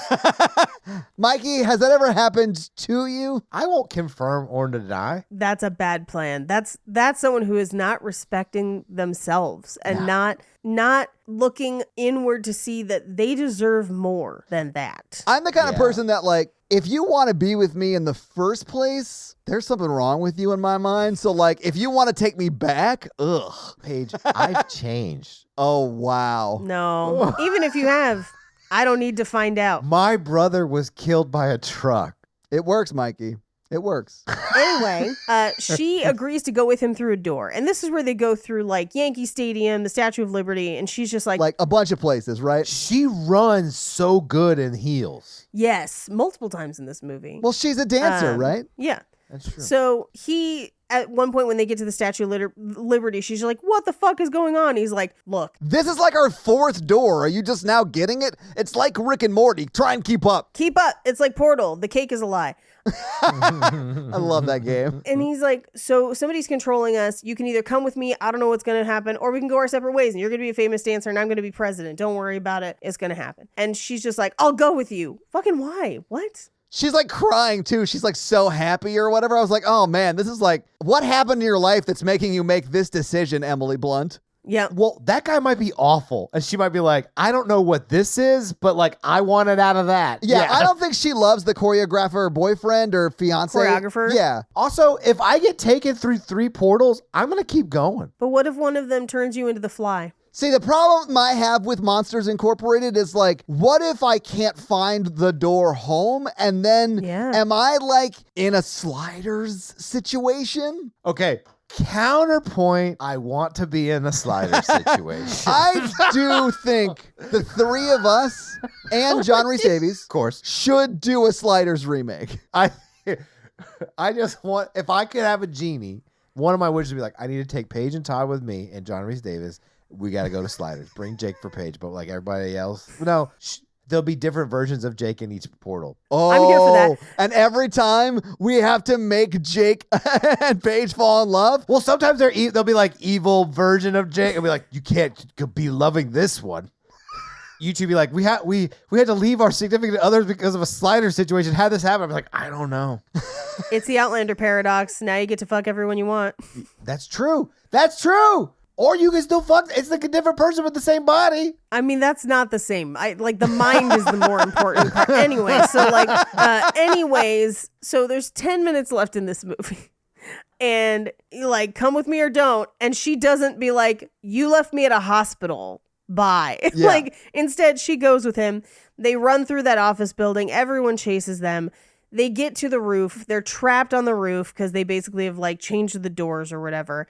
And they basically are surrounded. They think that they're going to just reset them so their brains are blank. Yeah. So they kiss and then they kind of part and everyone's gone. And Anthony Mackie shows up and he's just like, turns out God thinks you guys sexy as hell. Bye. Like, I do like that he shows in God's bullet journal. Right. And like it shows their two dots just going off into written space, uncharted madness. Which I thought within the like metaphor of the movie, like I really dug that visual because that is like what you would see once you beat the final bad in the video game you're playing, right? Like that's like the cutscene of victory. Mm-hmm. Yeah, and because it was 2011, I just kept waiting for it to chime in with like, feel the rain on your skin, no one else can do the like unwritten song. Anyway, but so Thompson has a boss. It's the chairman. The chairman decides to let them stay together. Yeah. And then they have this really weird speech where they're like,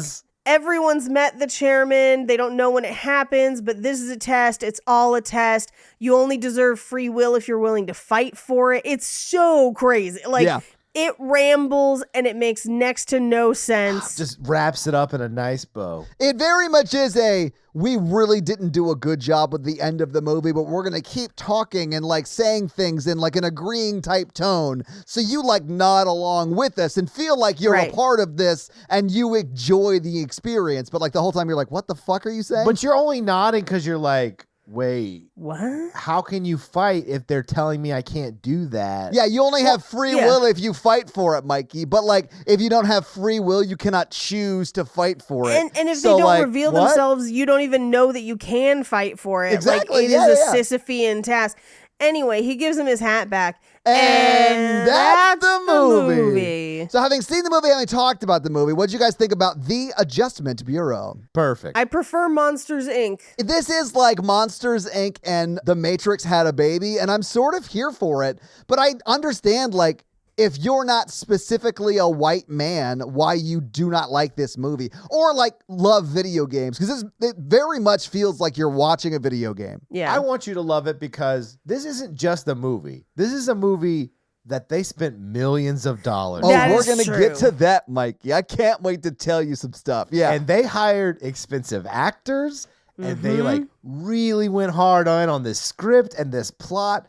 And it just turns into this bonkers journey that you love to go down every other year. So I watched this movie a couple times and I'm just like, this movie cheers me up because it's so stupidly fun. I think I'm just going to stick to watching Malignant instead. I do sort of like the Mad Men, like FBI visuals they have for the lizard people. So there are like some aesthetic things I dig. I think the effects super hold up with like the green screen as they're like running through the doors and stuff. That super holds up. But like, if you don't like video game movies, you're not going to like it. I don't know what to tell you. I mean, like, there's nothing for me in this exactly. movie. Basically. Yeah. Like, zero. There is nothing for me to... It's not, like, they competently made a movie, air quotes, but, like, there's nothing drawing me to this, ever. Yeah, it does feel like a, like, love letter from one white bro to another white bro. Like, it feels very much like that. But...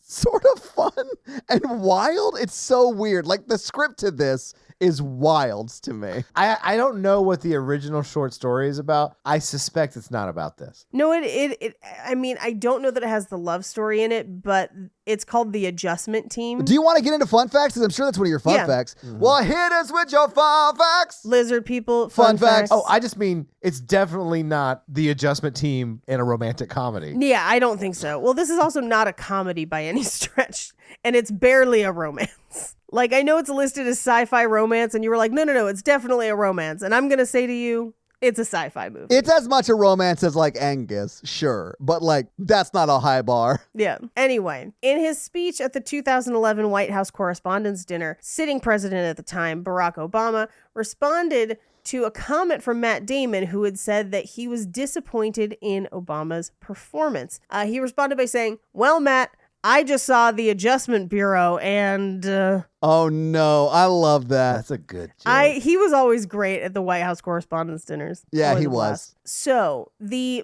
number that Emily Blunt gives to him in the movie, 212-664-7665, up until October of 2022, was owned by Universal Studios and has appeared in other films distributed by the company, Definitely Maybe, Scott Pilgrim vs. the World, and Munich, to avoid having it be a 555 number. And up until October 1st of 2022, if you called it, it would ring indefinitely. No one picks up, but it does ring. But as of October, it is out of service. Oh, bummer. Boo. That's cool, though. Yeah. According to Emily Blunt, while they were filming at the Statue of Liberty, they had to stop filming multiple times because they would get interrupted by tourists yelling out Matt Damon in the imitation of the puppet from from Team America World Police. I love Matt Damon. That's amazing. Yes. The names of the three main characters of the Adjustment Bureau, the ones that we spend time with, are Thompson, Richardson, and Harry. It's a play on the phrase Tom, Dick, and Harry, which would suggest anonymous people. One of the production companies for this film is Electric Shepherd Productions. It's so named for the novel Do Androids Dream of Electric Sheep, which is the novel that Blade Runner is based on. Yeah. And it's because Philip K. Dick also wrote this story. So that's his production company. Emily Blunt's dancing scenes were completed using a body double. The dancer Acacia Shakti of the Cedar Lake Company, so she was from the company where they filmed. Oh, cool. And then they digitally placed Emily Blunt's face on her body. They did a really good job with that because it looks good. Yeah, it's pretty seamless. Yeah. Outside the bar, there's writing on the wall that says 24 hours in a day, 24 beers in a case. Coincidence? I think not. Which is a pretty sad but also funny quote that's been attributed to Paul Newman, but it's unclear if he was the first one to ever say it. There was a fourth main character, Adjustment Bureau character, called Henderson, who gets cut out of the film completely. He was played by Daniel Day Kim.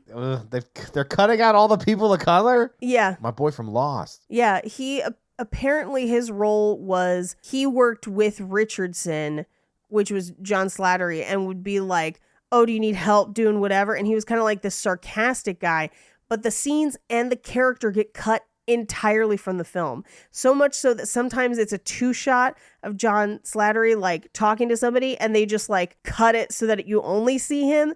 But you do see Daniel Day Kim in like 1 or 2 scenes. He just doesn't get a name. It's really crazy. Oh, so you still see him on screen, but he just doesn't have any speaking lines? They kind of like, you'll see like an arm or something, or he was like, because he filmed the whole thing. But then there's another like sidekick that Richardson has for a while that's like somebody else that doesn't get a name. And so they kind of chopped it up a little bit weird. Fair enough. This movie has, I would say, bordering on a record number of people who went on to be in superhero movies. Obviously, Anthony Mackie and John Slattery. John Slattery being Iron Man's dad. Yeah. In Endgame. But also, Matt Damon had a cameo in Thor. Well, they listed it as Thor Ragnarok. It's actually, I believe, Thor Love and Thunder, where they have New Asgard and they like play. It's both. He plays the actor in both the films that plays in both films. That's really funny. I do love those scenes. It's so funny. It's very because funny. the one that Loki is dressed up as their dad, they're watching Matt Damon and Brad Pitt, I think. Yes. Yeah. Yes. Yeah. But also, Michael Kelly and Terrence Stamp were both in DC films for the Superman series or tangential Superman films. So you already mentioned that the picture that they use for his expose is the one from the rave, which I think is kind of lazy but funny. Yeah, it is funny. When they run to the roof and the doors shut so that it's all stairs, where at one point they run down the stairs and out a door and back downstairs, or back upstairs, I should say. Yeah. That was nicknamed around the set the MC Escher shot. Yeah, I mean, that makes sense because it is very much like an MC Escher drawing. Yeah. Yep. And as I mentioned earlier, the female chairman was scrapped for racist, sexist reasons. And those are your fun facts. Well, thank you for those fun facts, Paige. Let's talk a little bit about box office. So this movie came out in 2011. What do you think the production budget for The Adjustment Bureau was? 60 mil. Okay, Mikey, what do you think? I'm gonna say 45. You're both on either side of it, sort of. I think Mikey's technically a little bit closer. It's $50.2 million. Dang. Now, if you adjust for inflation, though, Paige, that comes out to $65.3 million. So pretty much exactly what you said, right? Yeah, basically. Yeah. Okay, so this movie premiered on March 4th, 2011. It was number 2 the weekend it came out. It was beat by Rango. Number 2 was obviously The Adjustment Bureau. Number 3 was Beastly. Number 4 was Hall Pass. And number 5 was Romeo and Juliet. Beastly is terrible. We're going to have to do Beastly at some point. Oh, God. I heard it's terrible. It's so bad. Is it based on like Beauty and the Beast? Yes. Okay. Yeah, it's like a flipped Beauty and the Beast with Alex Pettyfer, if I remember correctly. Can't wait till you pick that. So I'm not gonna. Okay. Well, what do you think this movie made in its opening weekend? And again, it was second at the box office. 12 million. Okay. I'm gonna say 15. You guys are both a little low. It actually made $21 million its opening weekend. Yeah. This Okay. was, I do I thought remember this that this was, bombed. no, this was actually surprisingly popular. I remember people being into it at the time. Yeah. My mom made me watch this movie because she liked it so much. Like it was getting around, right? I didn't see it until it was out of theaters though. Okay. It was in theaters for a total of 12 weeks. So it was pretty much beginning of March through end of May is when it was in theaters of 2011. What do you think it brought in domestically during that run? I'm going to say 40. Okay. Mikey, what do you think? 45. All right. It actually brought in $62.4 million domestically. It brought in another $64.4 million for a total of $126.9 million. And if you adjust that for inflation, that is $165.1 million. It made quite a bit of money. It also went on to make another $18.3 million in the home market. This made plenty of money. Yeah. Yeah. Unfortunately. Yeah. But that is your Good. box office. So do you guys still think they're together? Yeah, because the plan pretty much showed it 80 years from now. So, like, yeah. Do you think if Matt Damon ever fucks up, he's like, hey, Henry, can you do me a solid? And like, So here's what they don't talk about. If the plan says they have to be together, they have to be together. the plan doesn't say they have to be Yes. together. It says that they can write their own story. No, it says he changed the plan. It says, Yeah. I've changed the plan where you guys are together. You changed your own story. No. He says, I've changed the plan so that you can write your own story. It does not guarantee they're together, which is why I think that he expected her to quit dancing and be his first lady. And she's just like, I'm not about that life. I'm going to go teach the next JoJo Siwa. And they break up. I don't think so, because they're already like, she's going to teach 6-year-olds if you stay together. So she's like, going to go teach 6-year-olds. Yeah. But I also think that they were lying to him. They do adjustments so they can't break up anymore because they are very vengeful people. Yeah. God is pretty petty. I've read the Old Testament. Mm-hmm. So what are we watching next? Yeah. So this week, Mikey, you made us watch The Adjustment Bureau. I guess it's my turn, right? It is your turn. I picked a movie that I thought we honestly had done, and then a listener asked me why we hadn't done it. And I was like, oh, shit, we should do that. And that is Crazy Stupid Love, Oh, which, Mikey, you'll be happy to hear I've seen. yes. I've seen it as well. I've seen it. So, yeah, your homework for next week is to try not to fall in love with Ryan Gosling in this movie, and then listen back to that episode on Crazy Stupid Love. I'm more of a drive Ryan Gosling Oh, kind of dude, gal. honestly, Drive Ryan Gosling is the hottest of Ryan Goslings. It was on TV the other day, and I was like, whew, I forgot. Yeah, when he Damn. puts that big weird plastic head on, I'm like, yo, that's my fetish. Oh, are you into different shit, Paige? My bad. Maybe that's just my weird stuff coming out for this bit. But yeah, so that's your homework. Watch Crazy Stupid Love and possibly Drive just to get your, rocks off. Watch Drive. So, Mikey, do you have a review for us to read? I forgot about that. Well, while you're looking one up, let me tell them how they can have their review on the podcast, and that is to leave us a 5-star text review, and we'll have Mikey read it for you. So, Mikey, whose review are you going to read this week? I'm going to read Star Fox 58311578832's review. Let's just call him Star Fox. Whatever you want to do. No. I need all the digits, including leading zeros. Thank you. This review's entitled Read Me Mikey, Best Movie Podcast. I think it's probably Read Me Mikey. Oh, he says some nice stuff. Paige. Wait, can you say it like the frog from Star Fox? Fox is right behind you. Everyone out there, find yourself a friend like Mikey that you can just throw a stupid, insane premise at, and they will yes and you. Well, I mean, I remember the doors. He was always, I'm in trouble. They're on my 6. Yep. I'm like, fucking the Toad, man. I would have cut him from this team already. He was the only other pilot, man. No, there was like a wolf and like a rabbit as well. No, I mean, yeah, there were 4 pilots on the whole planet. Yeah, but only one kept getting attacked in the levels, and it was the damn Toad. I'm just saying it's slim pickings for Star. Anyway, let's move on. We've been like, we're going to do the mission where you go first. Well, it all depends on Toad's level of competency at the time and his... We have to move on. Because he's objectively the dumbest species out of all those species. Just read the goddamn review, Mikey. Okay. All right. So it says Paige brings high-value podcasting skills, comedian, and film analysis. Mikey, relatable everyman with an extraordinary job and subsequent life experience. Subsequent life experience. Yeah. He's only ever read that. Like, who uses subsequent on like the fucking No one day-to-day? uses subsequent because that's not a word. Todd. Yes. Likable host and facilitator/producer. Facilitator is a word I don't use on my business card, but I probably should. Bonus points for being an exmo and musician. That's the first time I've ever gotten points for doing anything about Mormonism, whether I was in it or out of it. Makes podcasting look easy. 5 stars. That's honestly, thank you so much. That's very kind.